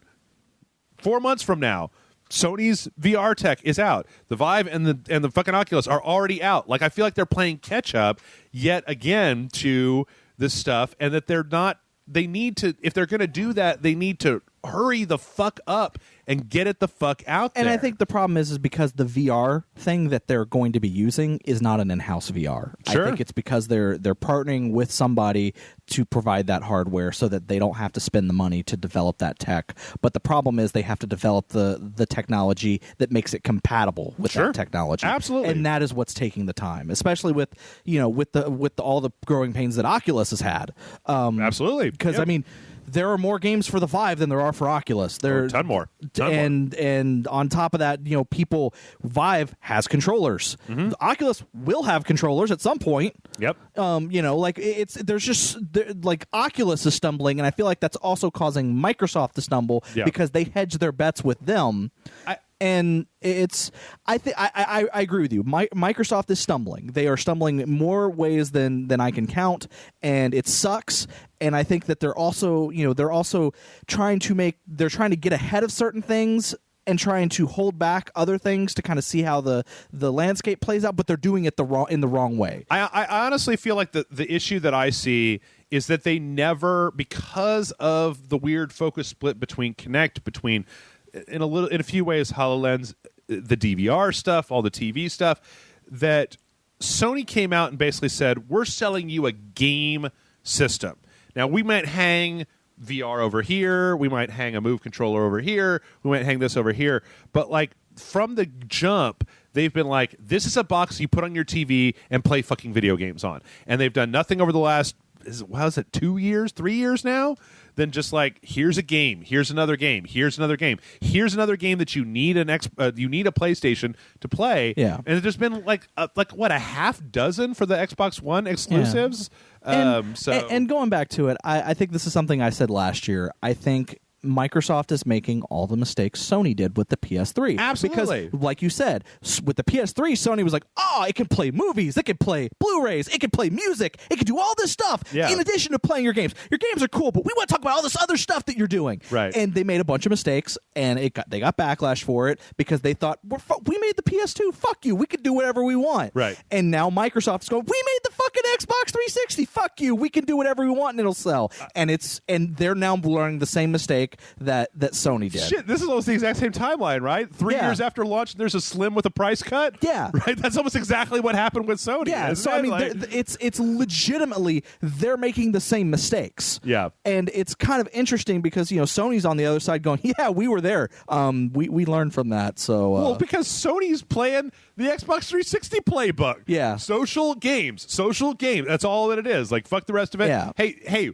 here's PlayStation Now. Do you want it? Yeah? No? Here's PlayStation View. Do you want it? Sure. Here's some VR. Do you want that? Whatever. But in the meantime, Uncharted 4 and fucking God of War and blah, blah, blah, blah. Sorry, spoiler for the next podcast. Anyway, we're out of time. We're like the half hour over, so we're going to have to probably do the PC conference in speedy, fast motion. Can I talk about one other thing? Absolutely. Here before we move on. Absolutely, yes. Because there was actually something I thought was pretty big news. Okay. That did not get talked about at this conference. Tell me all about it. So everyone remembers they announced, like, what was it, 2 years ago? They announced a sequel to Phantom Dust or a remake or something. Yeah. Mm-hmm. And then they shelved it. Yes. And they're like, well, it's not canceled, but it's not being worked on. So, like, we took it away from the developers who were working on it.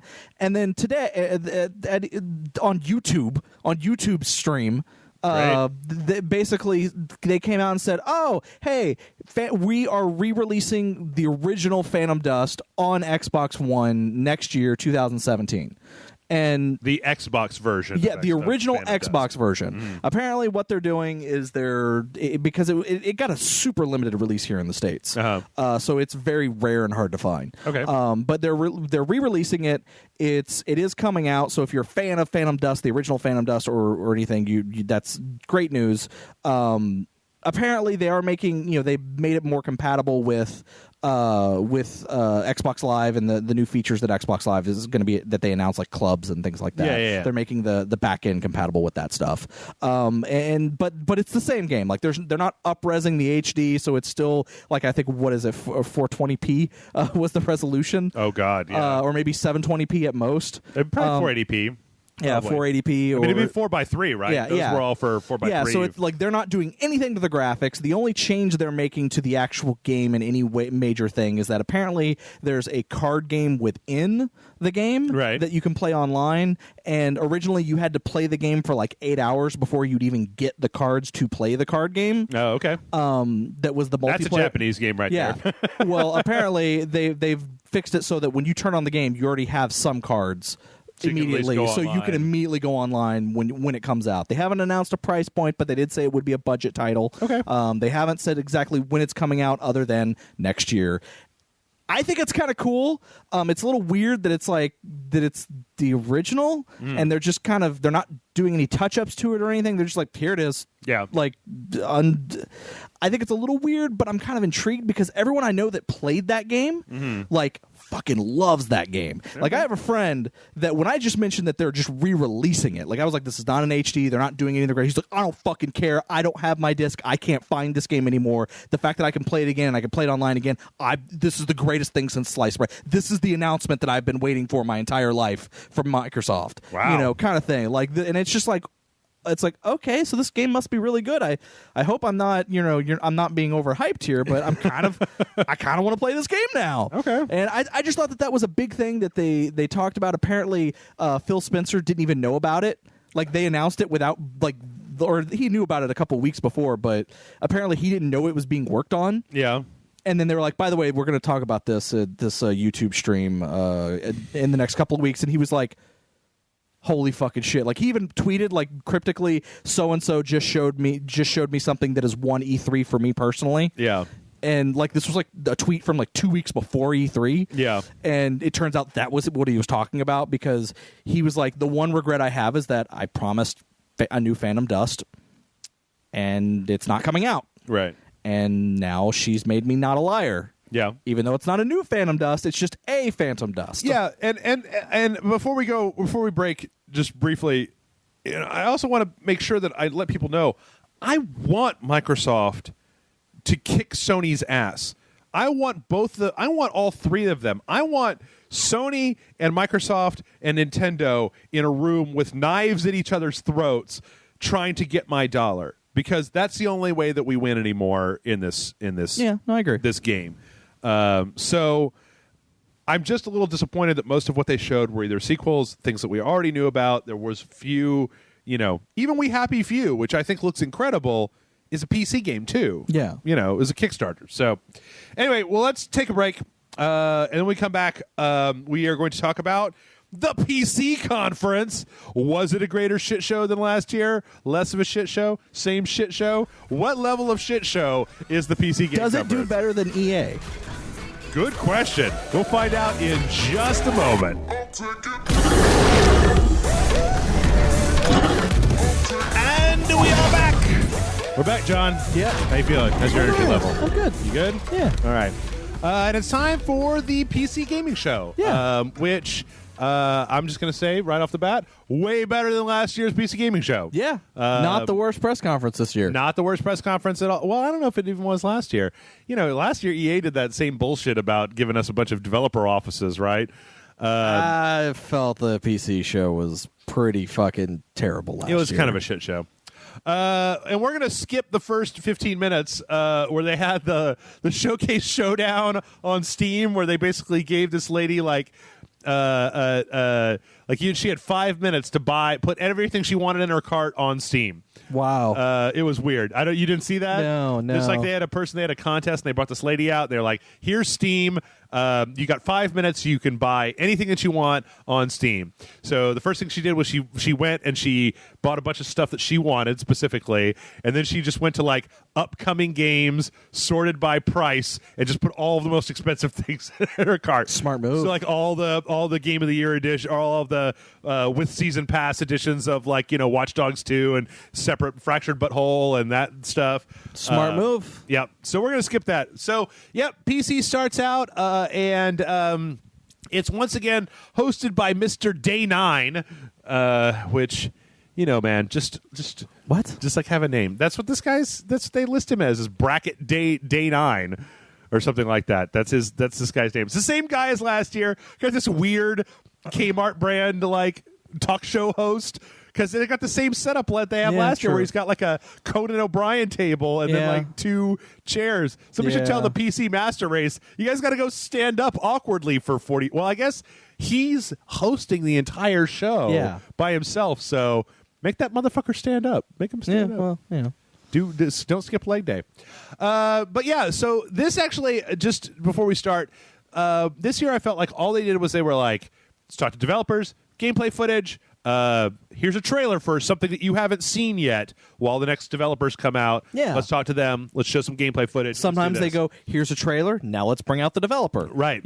Of that game. Sometimes they didn't. Sometimes they just went, here's a random trailer. I honestly think that pound for pound, depending on how you rate E3s, pound for pound, there were more new game announcements or announcements of things that I had never seen before in this show than there were in any of the other conferences. Which is good. Which is great. Even though not all of them were interesting or not all of them were were going to hit. Yeah. But it's for PC.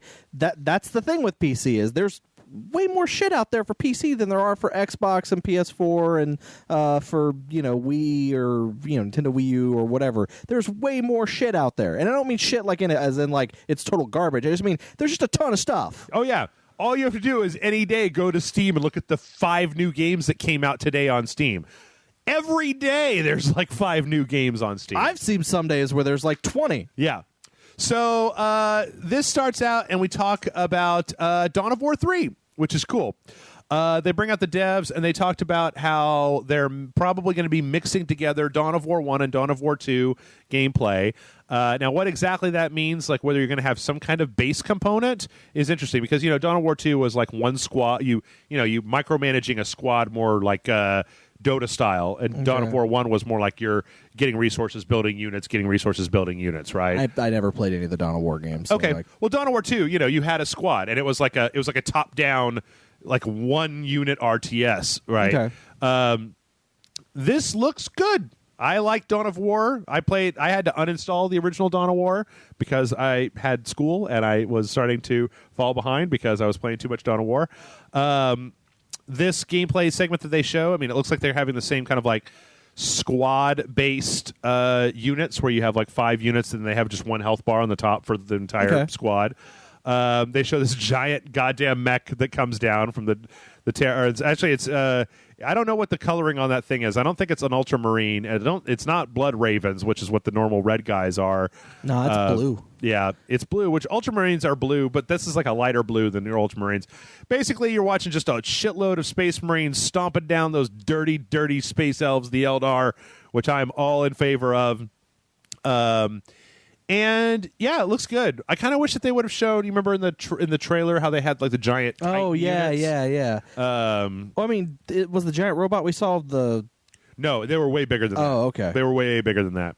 But yeah, it looks good. It looks like they didn't show any kind of base stuff, so I'm wondering if it's just going to be like there's going to be some resource management, but not an actual base, not a I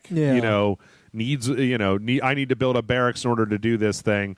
But yeah, it looks good, and I don't know. What do you think? Is there anything in particular? You're not big into Dawn of War. I'm not really into Dawn of War. I'm not. This is not my type of game. I don't really play Warhammer in any form. As an RTS, as a tabletop game, as a chess game. Oh yeah, I forgot about that one. I don't really play them. So I can't really. Yeah. I'm the wrong person to talk about that. Now, I think it's funny because while they're talking to the developers, they actually brought this poor guy out that's in full armor, full Space Marine armor, standing there the entire just standing there while everyone else gets to sit down. Yeah, if you watch him, he'll from time to time he kind of like flexes and moves around because he's obviously getting tired of just standing there in his big heavy cosplay armor. He's like shifting his weight from Shakes foot to his foot. head yes or no. Which sometimes. When I went to E3 the first time, and it was like 2011 or whatever, they had a guy there for the Dawn of War game, or the Warhammer 40K Space Marine game. Yeah, that was another one of these guys that was in a big cosplay armor. They fucking love to trot that shit out. Oh yeah, of course. And you know what? If I were them, I would do it too. Absolutely. Yeah, so I'm glad that we're getting some more Dawn of War, or I'm glad that there's just a new 40K game coming out. So that is definitely a plus. Next up, it's really interesting. They had a trailer for a new game by our, I don't know. I feel like you and I, John, both are big fans of Clay. Yeah, no, Clay is pretty good. Big fan of a lot of their games. Yep. The only one I never really got into was Don't Starve. Yep. Which I feel is a little bit of a shame because this is like Don't Starve. Like the art style is very much like Don't Starve. It's just a very brief thing. This is called Oxygen Not Included, and it looks like a kind of almost like a Fallout shelter building an underground base type of thing. Yeah.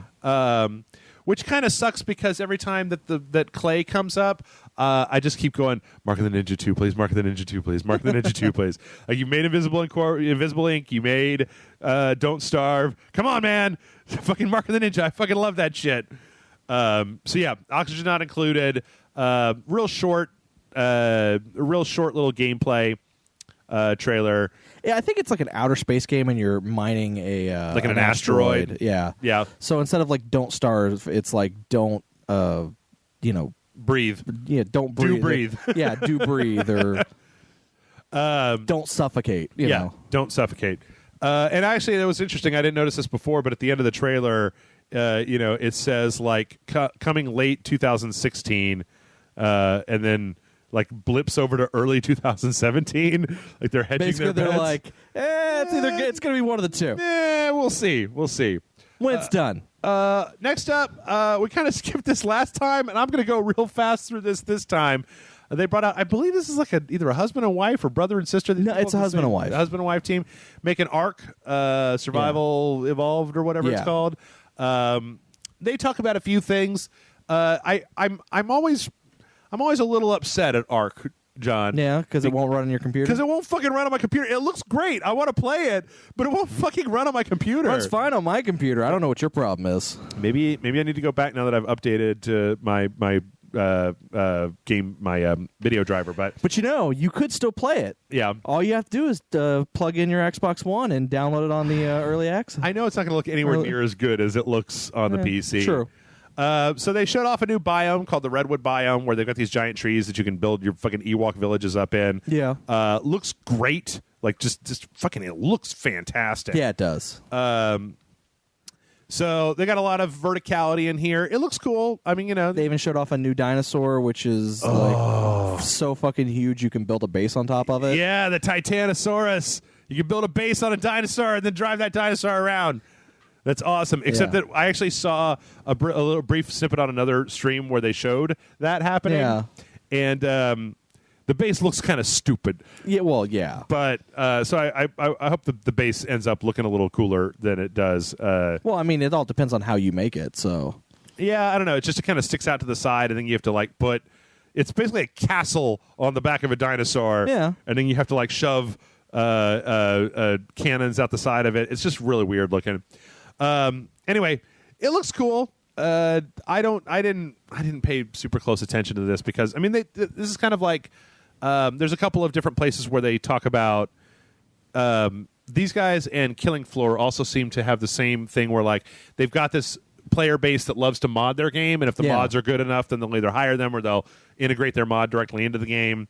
They talk a little bit about a social mod. I didn't really take too many notes on that. And then the last thing that they talk about is Primal Evolved. Is that what it's called? I want to say it's called Primal Evolved. Where basically you can be any of the creatures in the game. All the way down to ants. Yep. You can be an ant. You can poop, and you can mate, and you could be a... There's a poop button, and there is a mate button. Yep.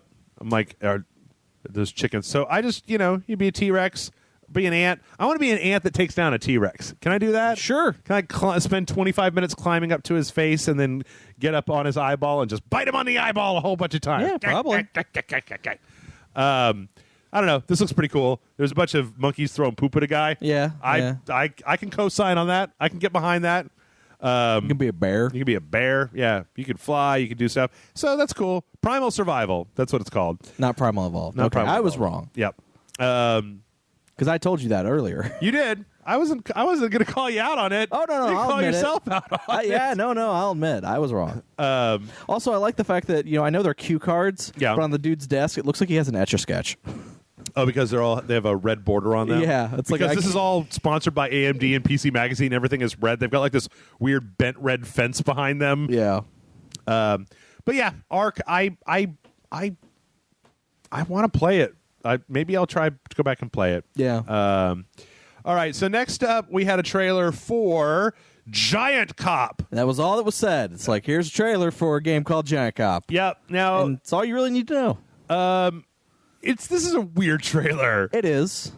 Because they're like interviewing this really stylized guy about like, oh man, the beach used to be such a great place, and then fucking Giant Cop showed up, and it appears this whole thing is like a Vive game where you're using the room space feature, and You like, are essentially a giant cop. right. You were walking around and like plucking people up off the ground and either throwing them away, or you're like looking for stuff and you're kind of stomping around. With your big distended hands, that aren't connected to anything. It's funny because at the end of the trailer, they pull back, and all it is like a pair of hands and a pair of like cop sunglasses. And a mustache. There's a magnifying glass. You can look down, look for stuff. It looks mildly amusing. Yeah.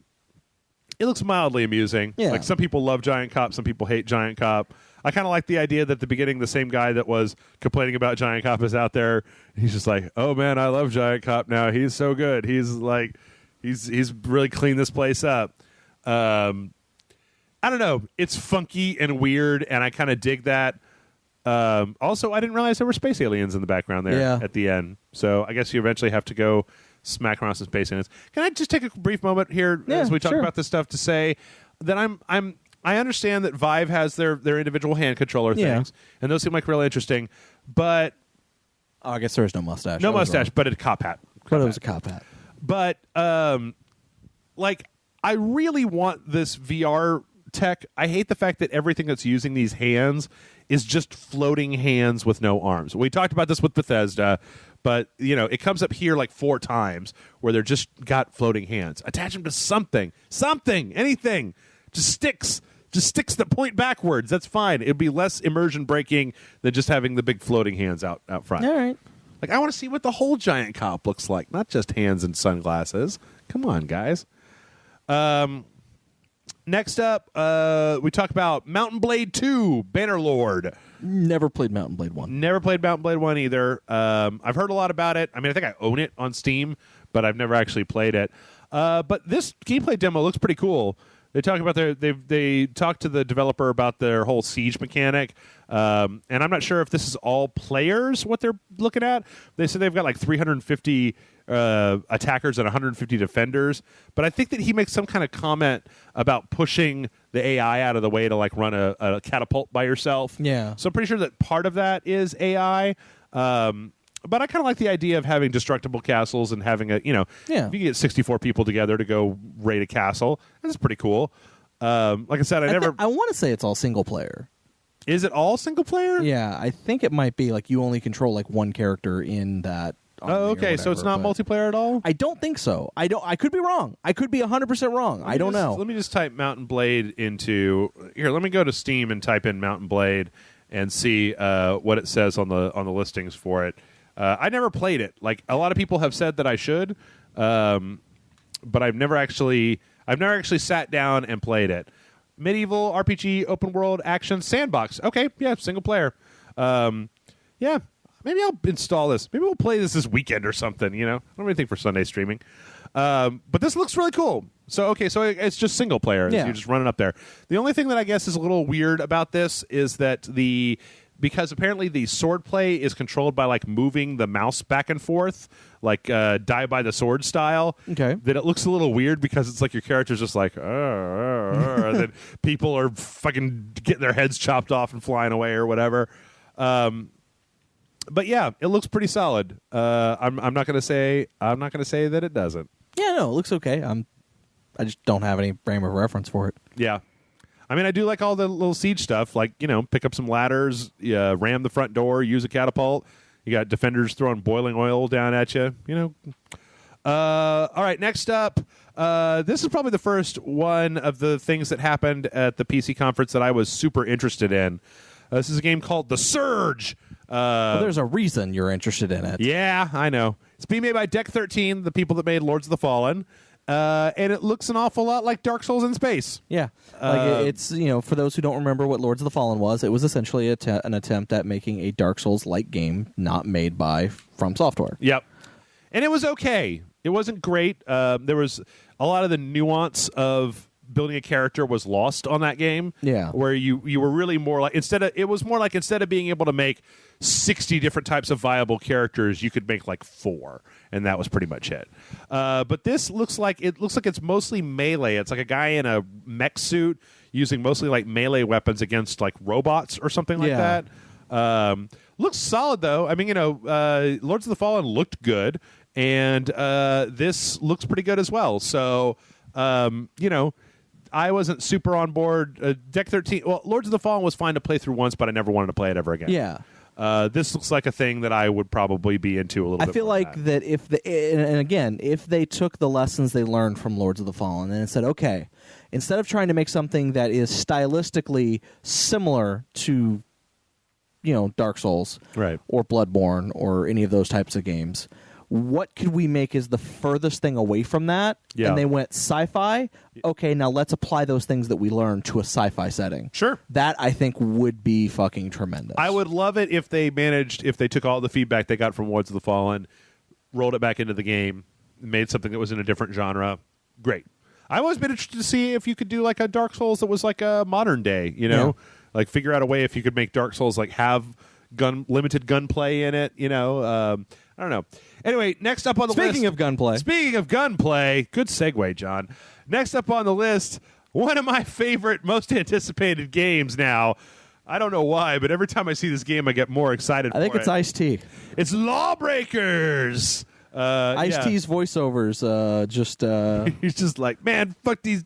This used to be a town where people could live, and then a shit show of the criminals. And then it all went to fucking hell. Now there's criminals and mercenaries fucking up everything for the rest of us. Yep.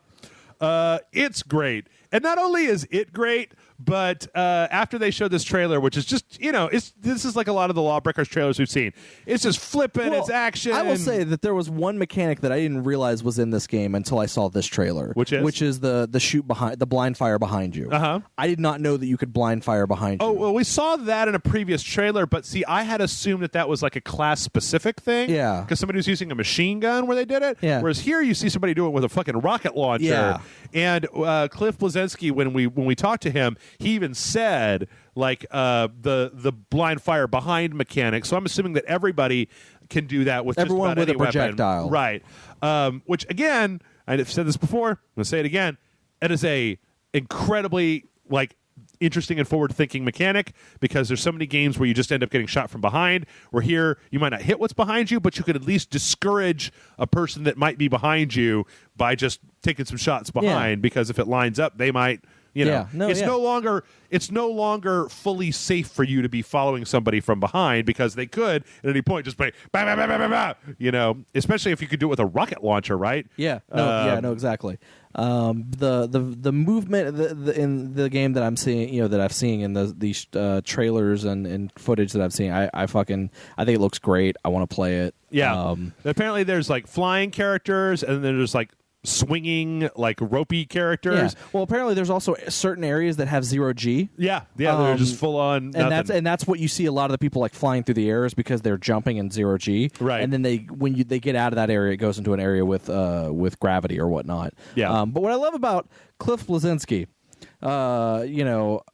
is just like his I don't give a fuck attitude. Yeah. But also his candidness. Like, it's very much like, they're like, so, it seems like it's really unbalanced. Oh, the game's totally fucking unbalanced. Yep. But that's why we're doing these betas, because we want you to fucking break our game. There's even one point where he's talking about him. He's like, oh, man, I had a thought the other day, and I didn't just go to Twitter to rant about it like I normally do. I'm like, I love Cliff Bleszinski on this show because unlike everybody else, one, he's not doing a rehearsed thing, it seems like. 2, he seems like a regular old Joe. And 3, he's such a fucking pro at being on stage and doing PR for his game that he's just like, yeah, man, it's broken, but that's why we're having an alpha. So here, come play our alpha. Tell us how fucking broken it is. Call me an asshole if you want. Yeah, like I don't care, but if you're gonna call me an asshole, at least tell me how to fix what your opinions on what's broken and what's not while calling me an asshole. Yeah, and so it's funny too because he says so many great things in this. He says if Overwatch is Street Fighter, then we want to be Mortal Kombat. Yeah, I'm like, that's beautiful, Cliff. And that line alone is the main reason I want to play Lawbreakers, because I love Street Fighter and I love Mortal Kombat. Yeah. I love fucking Overwatch. So if you're going to be the Mortal Kombat to Overwatch and Street Fighter, then fuck yes, I want to play your game. Yeah, it's so cool. They show all this gameplay while they're talking to him, and it just looks fun as shit. Like I said, there's some, I tell you, this is, I've said it before, and I'm going to say it again now, like I always do. Like, when we get a game, when we played Homefront the Revolution for the dojo, right? Yeah. Somebody was like, this game doesn't seem like it's super terrible. Yeah. It's still functional, right?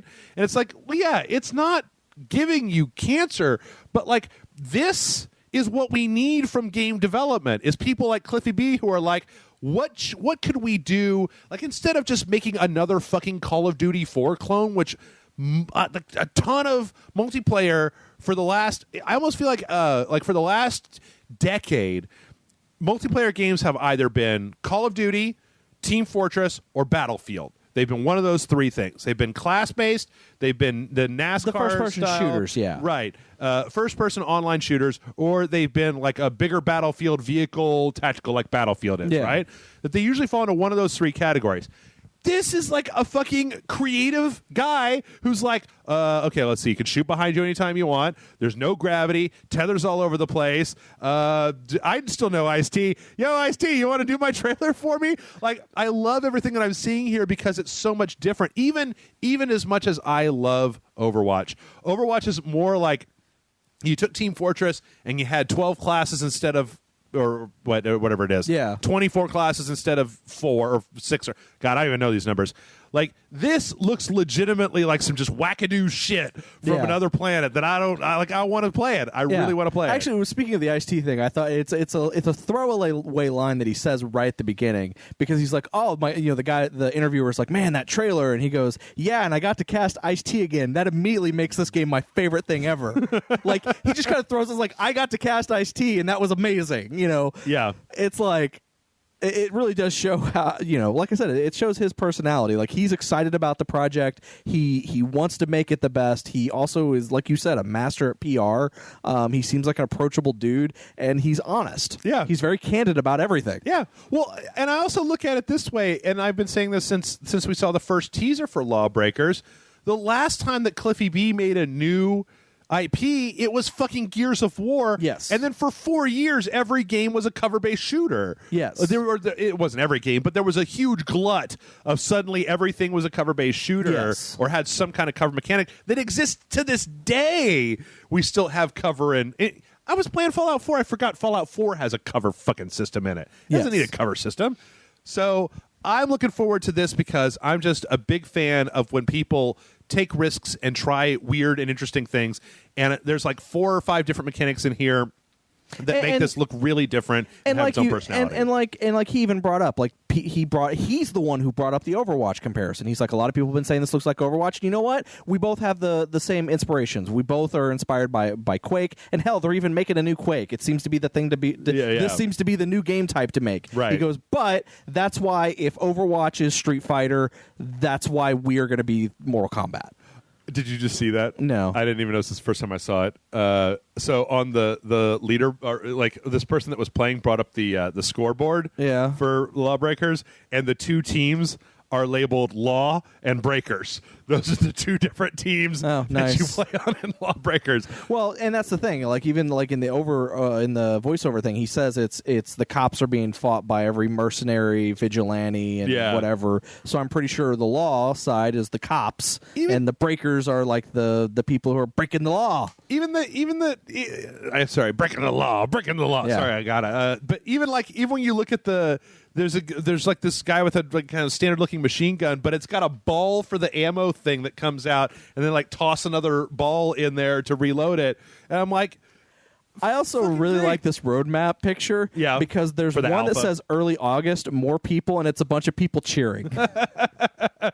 So they're having a public alpha. I signed up for it. You'll know by the time this comes out probably whether we got in or not. So I couldn't be more. This is one of those things that comes out of E3 where I keep forgetting about Lawbreakers, but every time it hits my peripheral vision, I'm just like, ooh, yeah, that. Give me that. I want to play that. I want to play it. It's going to be free to play, if I remember correctly. I think so. Yeah, it's going to be free to play on Steam. So once it comes out, I mean, there's no reason for you to not play it. Yep. And he basically did say that we're not, like, he's not making this for consoles. He's making this purely for PC. Great. Fine. Which I think it's a great thing for him to do. Yeah. Do what you feel like. If he just said that and then didn't prattle on and on and on about how this couldn't exist on a console like fucking what's his face says every time he talks about Star Citizen. Oh yeah, no, and he didn't. He just goes. We that's not something we're looking at. We're trying to make the best PC game we can make. Yep. So yeah, great. Looks great. Great. This is probably the most exciting thing that I saw at the PC conference. Yeah, me too. Which it's funny because I think a year ago, if you'd have told me like that new Cliffy B game is going to be the thing that you're most excited about at this particular thing, I would have been like, nah, come on, it's a bro game for bros. It's like Gears of War, bro. But no, It's dude huge, Yeah. All right, so from here we're going to start to get into some fast forward areas. Yeah. There was like a 5 or 10 minute thing about Yahoo Esports. I don't know. Like, it wasn't even about a game or anything. It was just about generic Yahoo esports. It was like, hey, everybody, esports, exist. esports. And People like Yahoo, esports. we're into esports. Yahoo and esports and Yahoo. So, Yahoo? yeah. Does anybody even fucking use Yahoo as a search engine anymore? No, but I mean, they are doing different stuff. I mean, they're trying like TV shows on their Yahoo thing. They did that weird sci-fi show. Yeah. They also own Rooster Teeth. Do they? Yeah, they're owned by Yahoo. Jesus. All right. Anyway, we're going to skip that for the most part. We're also going to skip the next part, which is where the PC Gaming Show has to pay its bills. Yes. By bringing out that lady from AMD to basically talk about processors and video cards. Yeah. And video cards and processors. If you want to know about the latest I'm frankly not qualified to even talk about, oh shit, that's got 8 more terablips. There was a time where I might have been qualified to talk about that shit, but not anymore. Yeah. Like, I just don't fucking care. Yep, she brought out a case. She's got some video cards. There was one thing. Though. Yeah, this was weird. They have this. It's a backpack made by Alienware that has a computer in it for you to wear a VR headset while you've got this computer strapped to you for, I guess those Mobility? are batteries too on it for Yeah, probably. full mobility. But here's what I don't understand: you don't want full. I mean, unless you have your own warehouse or airplane hangar, like if you tried walking around in this room with that headset on with full, you would eventually run your fucking Vive headfirst into a wall. Yeah. Because you can't see. Yeah. It doesn't make a whole hell of a lot of sense to me. Like, I don't know. This one is just, I don't know. It doesn't make any sense to me whatsoever. Yeah, I mean, it's a prototype. They said that it's a mock-up. It's not Okay. actually like a product that is definitely going to be released. It's something that they're playing around with. you know what? I have a friend that works at AMD. I need to call him and be like, can you get me in there to wear that backpack? Because I need to know why you guys even made this. Because here's the thing. The room sensors are attached to your PC. So it's not using the room sensor tech from the Vive, right? I mean, she's wearing an Oculus. No, that's a Vive. Oh, that's a Vive? Okay. Yeah. The oh wait, that's back. I guess I don't know what the actual. See the divots okay. on it? I That's see a it Vive, now. yeah. Yeah, that's a Vive.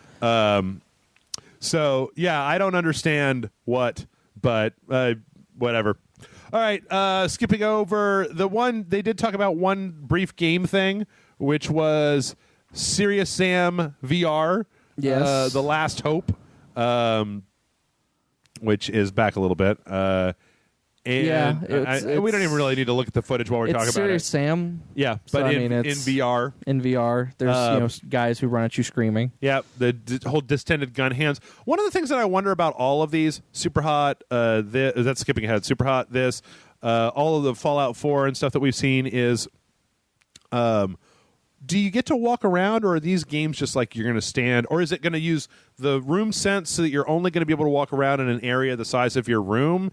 Because most games require you to move a lot, right? Yeah. Like Serious Sam has people running at you. You're expected to keep moving. That there's some games that the way they've done it is that you can move around in a specific area, but when you get to the edge of that area, you then have to use a mechanic where you point and then hit a button. Yeah, that's the way that Fallout 4 worked, I guess. And then it moves you over to that area, and then you can move around within that space. That seems awkward. I mean, I know that they kind of want to make this like a full real experience, but in order to actually have games where you can do all this stuff, I feel like they need to have a little bit more like just put a stick on there and let you walk around. I don't even know, what does the Vive Wands? stick look like? It's like a stick with a circle thing at the end of it. Does it have analog sticks on it? I don't know. Okay. No, the circle one is the Oculus, where you put your hand through the. No. It's not that. It's actual like plastic circle thing. Oh, okay. It's I got Steam hard open. plastic. Oh, okay. There There they it are. is. Yeah. They're right there there. it is. You just saw the picture of them. Yeah. So they don't. Oh, they've got like the Steam controller, like haptics on them. Yeah. Ooh, gross. That's grody. Okay. Anyway, next up on the PC parade, Vampire. From the makers of Life is Strange. Yeah, which is weird because this, like, Life is Strange is about girls in boarding school, and this is about vampires in, like, Europe or Ireland or Kind something. of has a little bit of a Bloodborne vibe to it. He said it. Vibe. Yeah. It has a little bit of a Bloodborne HEC vibe to it. Yeah, a little vibe to it, yeah. It just seems like a... Yeah, I it's said like it in the chat when we were watching it live, dude. Yeah. I will admit, like, this was funny because you walked out of the room to do something. You even said you walked out of the room to do something when this came on. And I was like, oh, shit, Jeff's going to be upset he missed this because this looks like Bloodborne. Yeah. Yeah, it looks like there's some, I mean, kind of like lock-on, third person. It very much like Dark Souls, Bloodborne style thing. There is some kind of interesting mechanics that I can see here where, like, it looks like if you get hit with, like, fire or something, it actually decreases your whole health. Yeah. Because there's two states to the health bar that we've seen where he takes health damage, and then the actual health bar takes damage. Yeah. There's also an orange bar underneath there that seems to be like power or something where when he drinks from that person in the combat, it refills that. So Yeah, and this is all like a pre-alpha demo. yeah, there was also a trailer, I believe, for this that was also, kind of vague. I'll play it. I mean, whatever. Life is Strange. Sure. I never finished it, but it seemed like it was all right. Just release it as a full game, people. Don't release it as I think they said it's going to be a full game. They're not going to episodic it. Yeah, don't do the episodic. Release it on the whole. So next up, our favorite dude from last year, Killing Floor 2 guy, whose name I can't remember. They don't put it up there. To basically announce a few new things. There's a Bullseye is one of the new game modes that they're announcing, where you can basically have people play as the zombies. Yes. New perks, new characters, new maps. I mean, again, this guy goes on kind of at length about how it seems like their community is developing stuff along with them, and modders are developing stuff that they'll then pick up and integrate back into the game at a later date. Yes. It all looks good. It all looks like Killing Floor 2. I feel like I looked at Killing Floor 2 briefly this week, and like Killing Floor 2 is weird, man. It's like, oh, do you own Chivalry? Have a knight costume. Do you own this game? Have this costume. Yeah. But it looks cool. There was a moment that kind of sucked towards the end of this where the dude was like, and guess what? All this content, wait, hold on, I got to get my phone out. Beep, boop, boop, beep, is all live now. And it like makes this loud noise, and then the host went, did you actually do something? He's and like, did that noise actually, was that an app? Did you write an app? And he's like, well, no, I played it. Somebody somewhere else like hit the publish button. It's like, fuck you, host. it's like you totally broke the immersion. Yeah, you totally I wanted to be like, Called him out on it. Yep. But I don't know. Killing Floor 2, it looks good. Yeah, and then they made brought out an Oculus person. Oh, yeah, they brought out Anna Sweet. I wrote down half these names, so I'm sorry if I don't know everybody's name, but they brought out this lady from Oculus who talked about what's Killing it called? Floor Incursion. Yeah, which is another one of these, like, picking stuff up with your hands and kind of attacking stuff in first person, which is cool. Again, this one at least has ghost hands, which I find somehow less offensive than floating regular hands. I do like at the very end of this, the guy like throws a gun up and then catches it with the other hand. Yeah. I think that would be really cool to do. I really need to get over to either Brian Brushwood or my other friend's house who has a Vive. I haven't had a car for 2 weeks. I was sick the week before that. Yeah. I really need to go to... I know 2 people with Vives. I want to play some of this shit and go over there and try it out. Not the least of which is Super Hot. VR. Super Hot. Yeah, it's apparently the Super Hot is apparently a completely new, like it's using the Super Hot engine, obviously. Sure. And it's using some of the levels, but apparently they did say that it is the story is different. Yeah. Like it is its own story. Yeah. As compared to the other Super Hot version. Uh-huh. And yeah, there's even some stuff where they even Did they ever stop time in this trailer? I don't know if time stops because of the fact that the character's always moving. Yeah. It's actually it's funny because there's a part in here where the character's in this cage match area that was in Super Hot. And there's a point where he's like he's got his fists up and he's doing the put up your dukes. Yeah, he's doing the put up your dukes thing. And I'm curious if that was moving time forward. Yeah. Like if that motion was in order to move your time forward.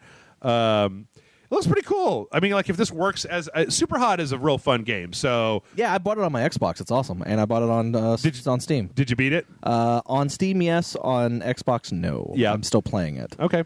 At the end of the trailer, they have this really weird thing where it's like the helmet comes off and this person's looking at a big bank of computers, but they still have the VR hands on. Yeah. This is pretty strange.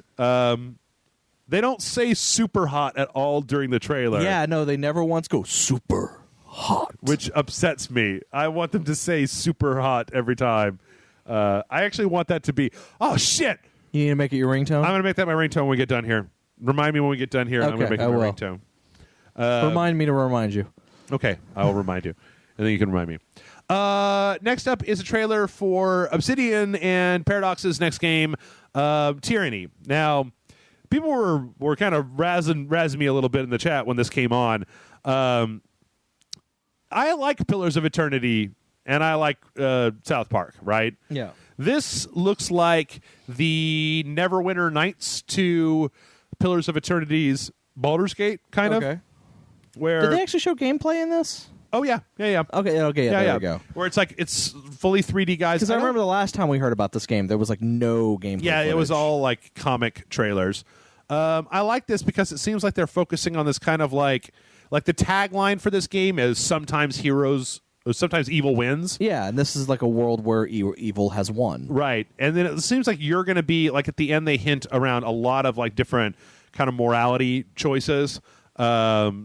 And like that you could use your power to make the world a darker place or a better place or whatever. Yeah, it's like you can either fight the evil, you can join with the evil, or turn on the evil and become an even more evil thing. Are you saying that you'll be more evil than evil? Yes. Okay.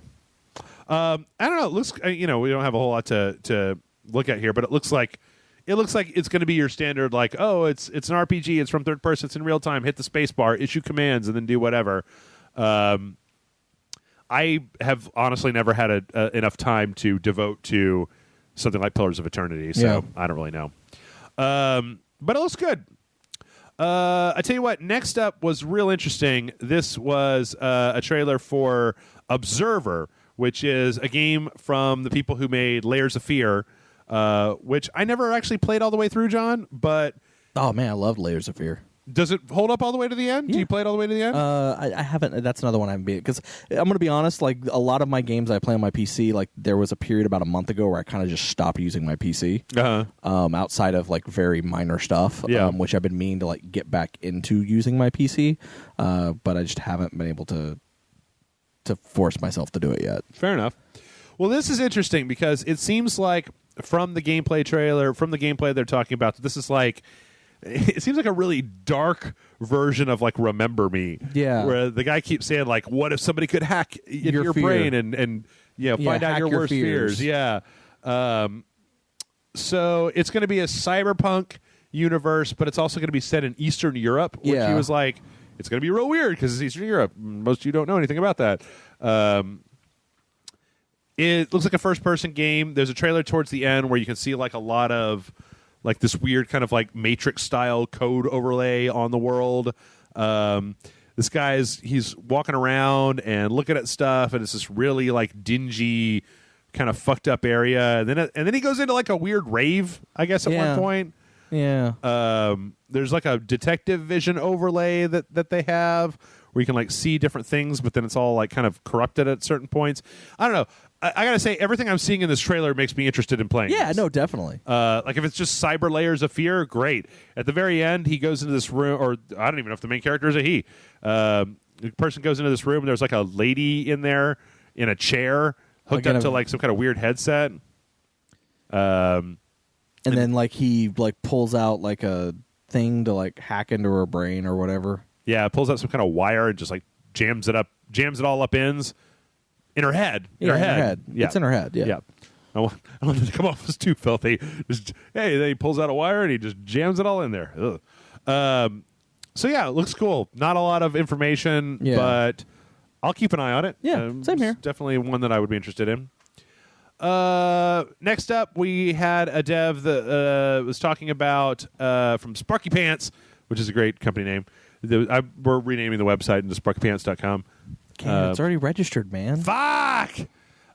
This is a game called Drop Zone, which seems really interesting because it's like a PvP, or at least I'm assuming it's PvP, RTS kind of MOBA hybrid where you have 3 different mechs that you can set up, outfit, and put different parts on, and then you come into an arena that is like a condensed MOBA arena kind of, where it's got a few different lanes that people can go through, and then you fight somebody else. So it's almost like you're going to be playing a game that's kind of like a MOBA, but you're going to be controlling 3 different things at the same time. And it's like each game they're saying is going to take around 15 minutes. Like it's supposed to be quick. Yeah.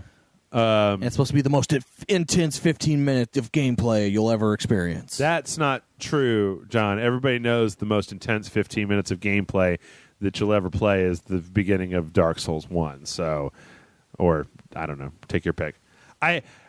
You know what, John, you could walk up to me and be like, dude, Jeff, man, just take a bite of this. This is the most intense burrito that's ever been created. Not as intense as Dark Souls. And I'd be like, I highly doubt your claims that this is the most intense burrito.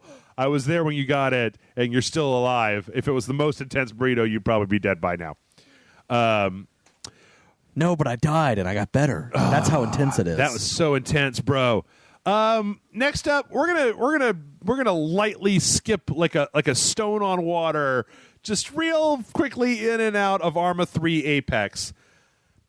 I don't know anything about Arma 3. I know nothing about Arma 3. The trailer for this is a bunch of military guys flying around in like a forest and doing stuff. Yes. You could have actually showed me footage that is from existing Arma 3, and I wouldn't know enough to be able to tell you the difference. Apparently, this is that Apex expansion they announced last year, which I think was just they pulled an EA, right, where they just a bunch of people working at computers and maybe like 1 or 2 screenshots. Yeah, I think something you're like right. that. I think you're right. I mean, hey, it looks good. It just looks like Arma, right? So it's like I can't tell you whether this looks better than Arma's ever looked before, or whether it looks worse than Arma ever has, or whether, oh my god, I'm so pissed off they're fucking up Arma, or like, no, it's fine. I do kind of like the idea that they've got 4-player co-op. I don't know I thought they had that already in the game. I think they mentioned that briefly, but I don't know. Have you ever played any of the Arma games? Nope. I have friends that have, but I've never. They seem, I don't know, they seem interesting, but then when I go to play them, it's just like, whoa, this is way too technical for me to deal with. So yeah, if you want to tell us all about why Arma 3 Apex is the best, you let us know down in the comments. But yeah, I don't. All right, next up, we talk about, where are we at here? Oh shit, there's still a lot left. The Turing test from Square Enix, which is some kind of like, we're on Europa, this moon, and is there life there?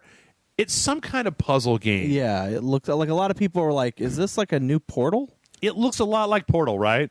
You've got like a gun that picks up things. Yeah, but the gun is more for like powering up like these like powering up a door or something like that. It looks cool. Like the look of it is kind of nifty.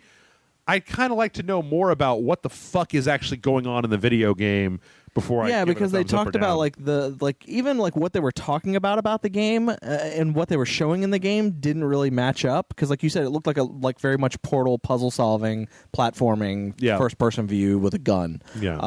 But like when they're talking, they're like, when we were coming up with the idea for this game, we actually like went and talked to scientists and said what, and asked them like, if life existed on Europa, how would they exist? Like what type of creature could survive on that planet? And so we got like really scientific information from them, and all that's in the game. Like it's not based on reality, but we use hard science to make the game. And I'm like, your video is a guy running around a puzzle chamber room with a gun, shooting things and picking things up. Yeah, and you're talking about life on fucking Europa. What? There's companion cubes and laser bridges. You really need to tell me more, because you just kind of look like a Portal clone right now. Yeah.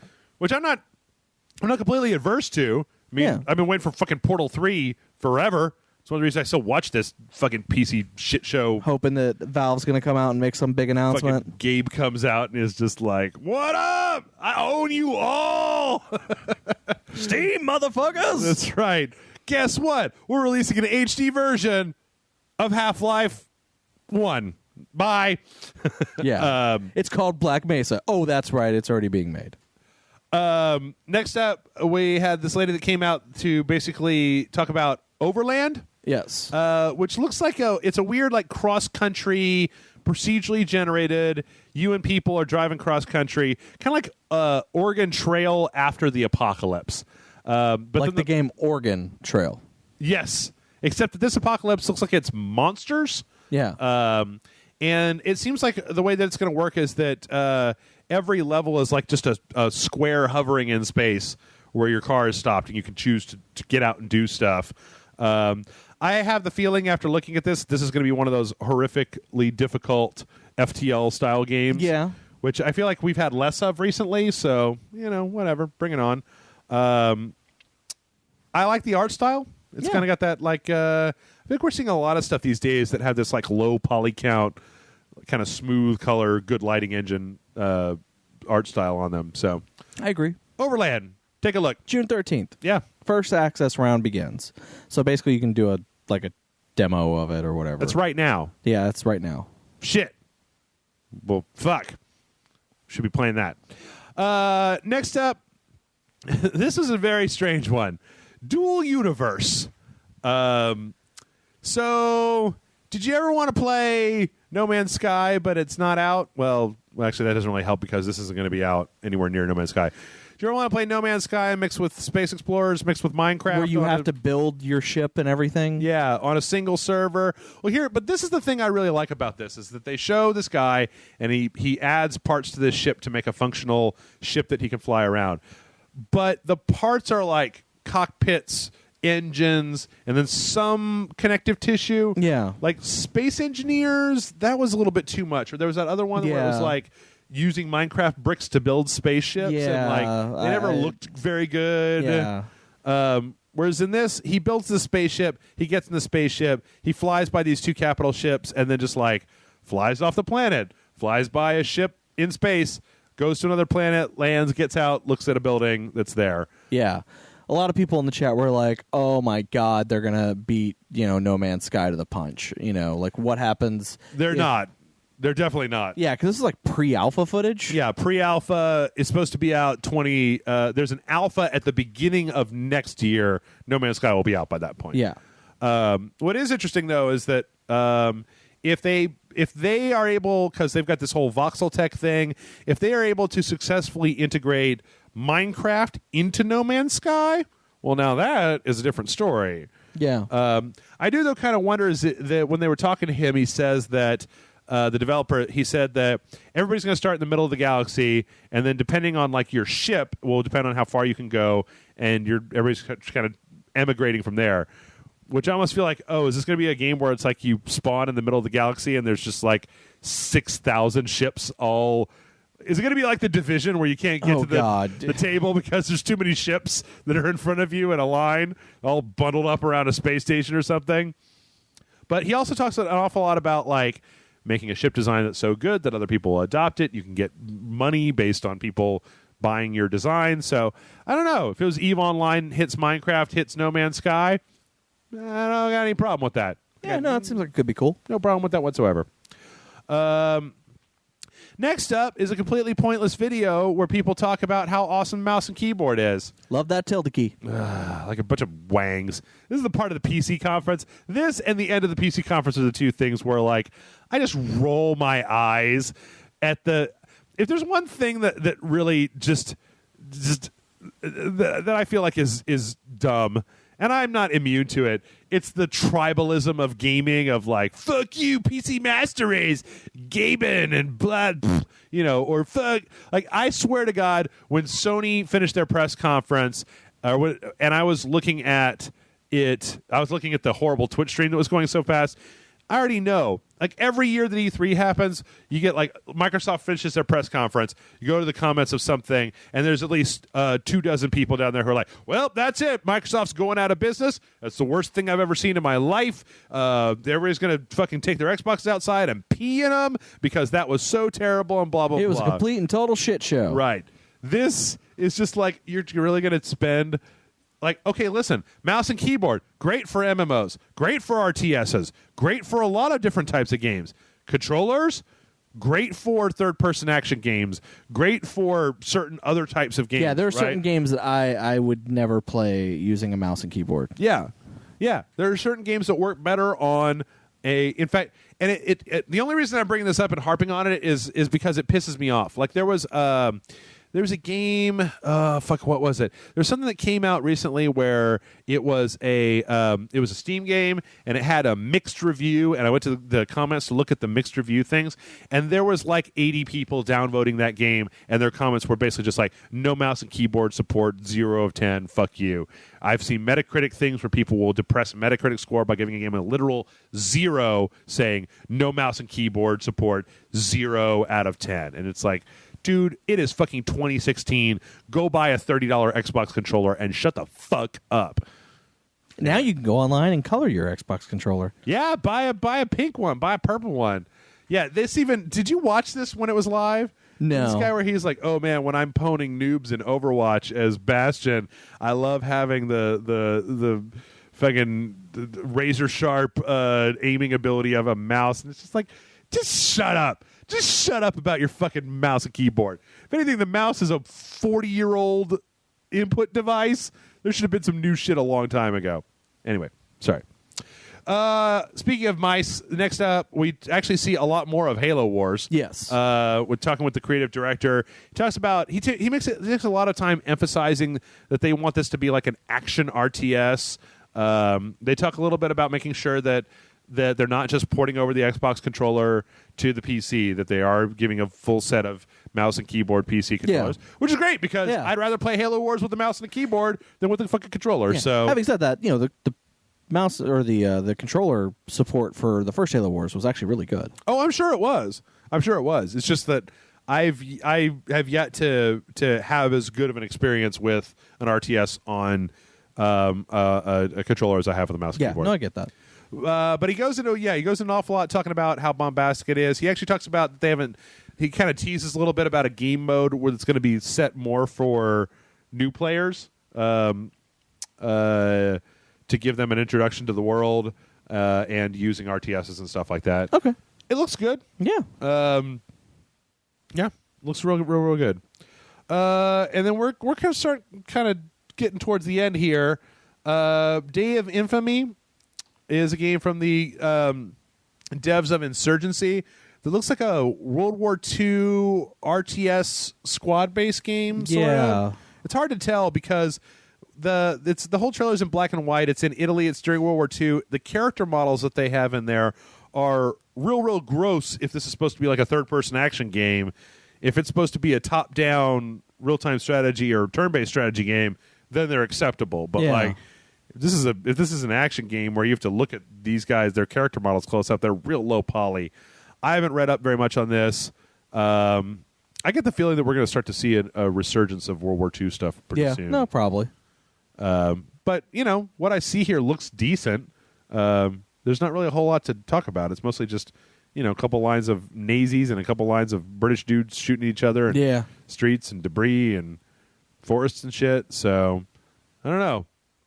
I never played Insurgency. Did you? Nope. Okay. Well, then, fair enough. Next up, we've got Mirage Arcane Warfare, which is from the devs of Chivalry, which is basically the guy comes out. I like it when their dev came out and they're like, "All right, so tell us a little bit about your game." And he's like, "Well, it's just Chivalry with magic." So we took our game, we put magic into it, and we decided, well, we left the swords. There's still swords, but there's also magic. It looks a lot different than Chivalry. Yeah. Chivalry is much more of kind of a medieval Europe, and this is more like Arabian. Yeah, Arabian Nights kind of. It's got a lot of color. Yeah. Interesting looking characters. It looks real fun. Yeah, it looks interesting. Kind of online. hacking and slash, and they did say that any Attack can spell be blocked. it can be blocked or countered. So, but it looks real cool. If you guys, I mean, I don't know. I think we did like a bonus video or something for Chivalry a long time ago. It might have been an Indie Friday. But yeah, if you guys should go watch the trailer for it, as it looks real good. So check it out. Yeah.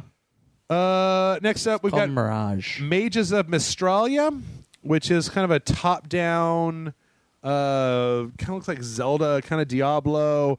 The dev says, like, oh, yeah, you're going to be able to make your own spells, but they don't really talk about how or what that means. Story from one of the writers for Forgotten Realms. It looks fun when I see of it. Looks cute. Yeah. But yeah, and then they make a big deal about crafting your own spells. I'm like, okay, well, that doesn't really tell us a lot, but sure. Like Magicka? Like that Maybe. craft your own spells? That'd be pretty cool. But yeah, it was solid art style. It's got that same kind of like low poly count kind of stylistic thing. But yeah, put it out on Steam for $20. I'll buy it. Coming out next year. And then there was also another one that we're going to skip over. There was Warframe, where they're putting out a sports ball thing for Warframe, where you get a team and they can throw stuff into goals. Yeah. Warframe is so obtuse, and like the people that I know that play it are so far ahead of me. It's like EVE Online to me. Like, yeah. I will never catch you. I played Warframe for a week or so. It was fun. No, I remember. I remember you playing Warframe. You're like, yeah, so there's something to this game. Yep. So Lunaro is going to be this sports ball thing. Seems pretty cool. Next up from that, we had the Dubai demo, which I've seen a bunch of times. New Deus Ex demo for this particular E3. Yeah. It's just Deus Ex. Like, I can't tell you. The one thing that I can tell you about it is that in this mission, you're trying to stop these guys with a helicopter from leaving this particular area. And, like, at the end of the demo, a big sandstorm rolls in. And the devs have said that, like, that sandstorm is timed. So if you go through the level faster, you might get to the helicopter before that happens. Okay. If you go through slower, it might not happen. Again, as I've said every time we talk about this game looks great. Let me buy it. Let me play it. You quit Comes showing out it to me. soon. It's fine. And last but certainly, or maybe least, Warren Spector came out to give everybody a blowjob about how awesome PC gaming is for about 20 minutes. He had no game to talk about, and basically just was like, "Man, back in the day, the PC was the best." And then when everybody thought it was dead, and now it's back. There's a resurgence. Yeah. I don't know. This came off. I didn't even watch. I mean, I started getting tired of listening to him fucking give PC gaming a hand job for a while there. He even comes out talking about Deus Ex and Epic Mickey, and kind of like makes it sound like, well, those publishers made us make those games for those dirty consoles, and that's why they sucked so bad. Well, he said that about Deus Ex 2, I think it was, yeah. or whatever, like, or something like that, and he was like, yeah, and then this game was the same way, and then he goes, and then there was Epic Mickey, but you know what? In regards to Epic Mickey, that was the right choice. Like, it being released on the Wii was the only choice we could make. Like, he actually, like, he kind of shit on everything else, but then when he got to Epic Mickey, he's like, no, that one had to be for that console. I couldn't have made that for anything else. Fuck that. I know stuff about Epic Mickey development that I can't talk about on this Oh, mic. I know. But that's garbage. Deus Ex 2 was a bad game because it was a bad game, not because you put it on consoles. Like, there are good console games out there. Anyway, fine, whatever. I know that PC Master Race people feel the need to declare that they're PC Master Race and that the PC is the best and that everything else is garbage because the PC is so awesome. I don't really get that. Let me put it this way. Sony, Nintendo, and Microsoft don't feel the need to get all rah-rah about their platforms over the other platforms on their... I mean, they'll do the like, well, the Xbox One providing the best games on the greatest console. But, like, you remember when fucking Wackadoo, the Sony guy? You remember the Sony guy? Kaz? No. The actor that was Butler. Yeah. Came out that one year at E3. Kevin Butler, yeah. Kevin Butler came out that one year at E3 and gave that speech about how awesome being a gamer was. Yeah. And it wasn't even like Sony. He didn't shit on anybody. He was just like, fuck yeah, video games. And I swear to God, like, I didn't stand up, but I wanted to. Yeah. I just, I sit down a lot on my And then gamer. he did that commercial where he played a Wii U game and then got sued. Yep. And then that was the end of that. So I don't know. This stuff kind of rubs me a little bit the wrong way. Taking a break for 20 minutes for AMD to hawk their shit. A 5-minute video about how awesome mouse and keyboard is, and then Warren Spector fucking tongue stroking the PC Master Race people as if they weren't already so arrogant about, oh man, my computer's so much better. Oh, no wonder it runs like shit because you're running on those garbage baby consoles. Yeah. Show me your sales numbers, PC. Show me your sales numbers. Anyway, sorry. PC Master Race gets up my butt. Jeff. It gets up my butt. Anyway, I'm going to say right now, there was a ton of good stuff There here. was a lot of good stuff. Lawbreakers, fucking amazing. Yeah. Even the stuff that I'm not super into, hey, you know what? They showed stuff. They showed things. And you know what? Compared to last year, this was 100 times better than last year. Oh, God, yes. Where it went on for like 3 hours and dude wouldn't stop making horrible jokes. He made like 1 or 2 jokes, but he wasn't. It's like this year, he wasn't so trying to tell you. It's like last year, the guy that was hosting this thing really wanted you at home to know, I'm a hardcore gamer too, right? Like, oh man. Whereas this year, I felt like he was just hosting the thing. He was doing his thing. He made some jokes. The crowd did groan at one of them. I do remember that. And he goes, all right. Yeah, that one was bad. Like, I do remember him saying that, going, all right, yeah, I deserve that. Wait, I just saw Kerbal Space Program. Did that ever come out on the Wii U? No. What the fuck, Kerbal Space Program? Did you know they announced Severed for the Wii U? Yes, I do. I do remember they announced that. Okay. Anyway, sorry, we're getting off topic. It's very late. I've recorded so many hours today. So that was the PC and Microsoft gaming conferences. Yes.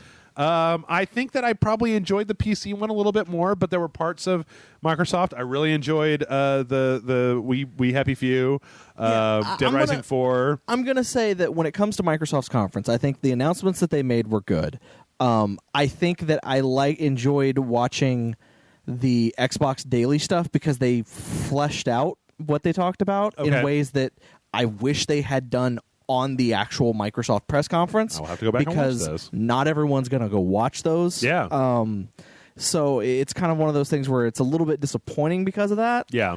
But because I feel like the stuff that I wanted to see was not at the actual conference. It was elsewhere. It's just one of those things that's very frustrating about E3 when it feels like you're watching a conference and it feels like the people that are putting it on keep turning the camera to look at something else right when you get interested in what they're doing, right? Yeah. You're like, please stop talking about Final Fantasy 15 and talk more about ReCore. Show some Dead Rising 4 because it's, hey man, Dead Rising 4 looks legit. Like, that shit looks awesome. And then the PC conference, aside from the PC wankery, aside from that stuff, they showed a lot of stuff. They showed trailers for games. I was like, oh, I'm interested in that trailer. Yeah. Oh, I'm not interested in that. That's not really for me. But you know what? It wasn't on my screen. It was on my screen as much as, sometimes it wasn't on my screen for very long. Sometimes it was. But you know what? At least it was showing me stuff. Yeah. As opposed to, when they were like staying on the screen for a long time, it was showing me things that I wanted to know, or someone was telling me something that I probably needed to know to make an informed decision on whether or not I'm interested in that game. Yep.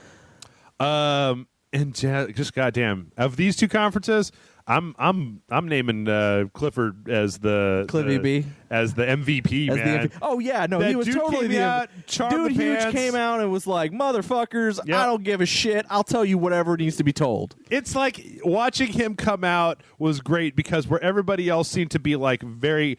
On script. Well, no, that they were like nervously hawking their game to you. It's like Cliffy B came out and knows he has a good game. He knows that Lawbreakers is going to be good, but he's not having a huge head about it. He still knows they've got work to go. He's just like, but look at this. Look at it. Don't you want to play this? Did you not hear Ice-T? Was that not fucking awesome? Yeah. And I'm like, hell yeah, I want to play it.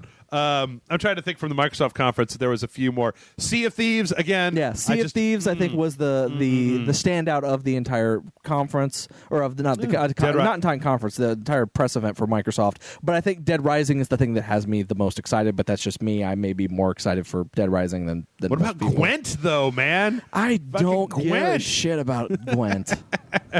Yeah, I don't know. Lots of good stuff. Lots of good stuff in both of these. Yeah.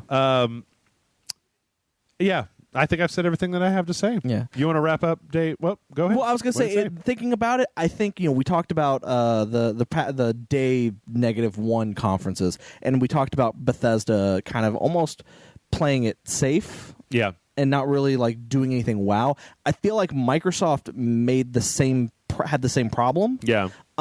Just with more fumbles. Uh-huh. Than Bethesda did. Okay. Bethesda seemed to be on point for what they wanted to show. Yeah. But it was still very safe, like nothing really that we didn't know about already. And even the stuff that we didn't know about, it didn't seem like there was a lot to tell us. It was just like, oh no, this exists, get excited, but we'll tell you about that later at QuakeCon. Right. You know, like it, but whereas Microsoft, it was like, here's the stuff you know about, here's the safe stuff, here's, but it was just like there was the stumbles, like with the Project Scorpio, and the fact that they didn't really make it clear what it was, but at the same time they kind of told you about it. But the thing, it's again another one of those things. Like when I keep coming back and saying that, like all this stuff that's coming out this year, you should be able to see it. If they're giving Project Scorpio to devs, if they really wanted to get people excited about Project Scorpio, instead of that thing where they had the montage of blah blah, right? Yeah. They're early enough on in development. They know what this thing is going to be that they could have put together a reference model of Project Scorpio and run something on it in that enhanced resolution with that enhanced detail, and then been like, look at, I don't know, Gears, right? Yeah. And then be like, and now this is what it looks like in Project Scorpio, showing you that, like, holy shit, that's like a big improvement. I need to go out and pre-order this shit right now. I need to, keep an eye on this. So yeah, I don't know. We'll see. I know there's nothing that I can do about it, but I really hate the fact that we're in this new Apple console cycle, because it means that I can't keep up. It used to be that I could keep up with having like a PlayStation, and then the next year I could spend a few $100s on an Xbox, and then I don't know, maybe pick up a Wii or Wii U at some point. Whereas if every couple of years we're going to need to be plunking down another $500 on a console or a peripheral, I can't afford that. I can't keep up with that financially. In any case, that's my own problem. I feel like this was a great set of things, and we're going to go ahead and we're going to cut out for now. We'll see you back next time for Sony and Ubisoft.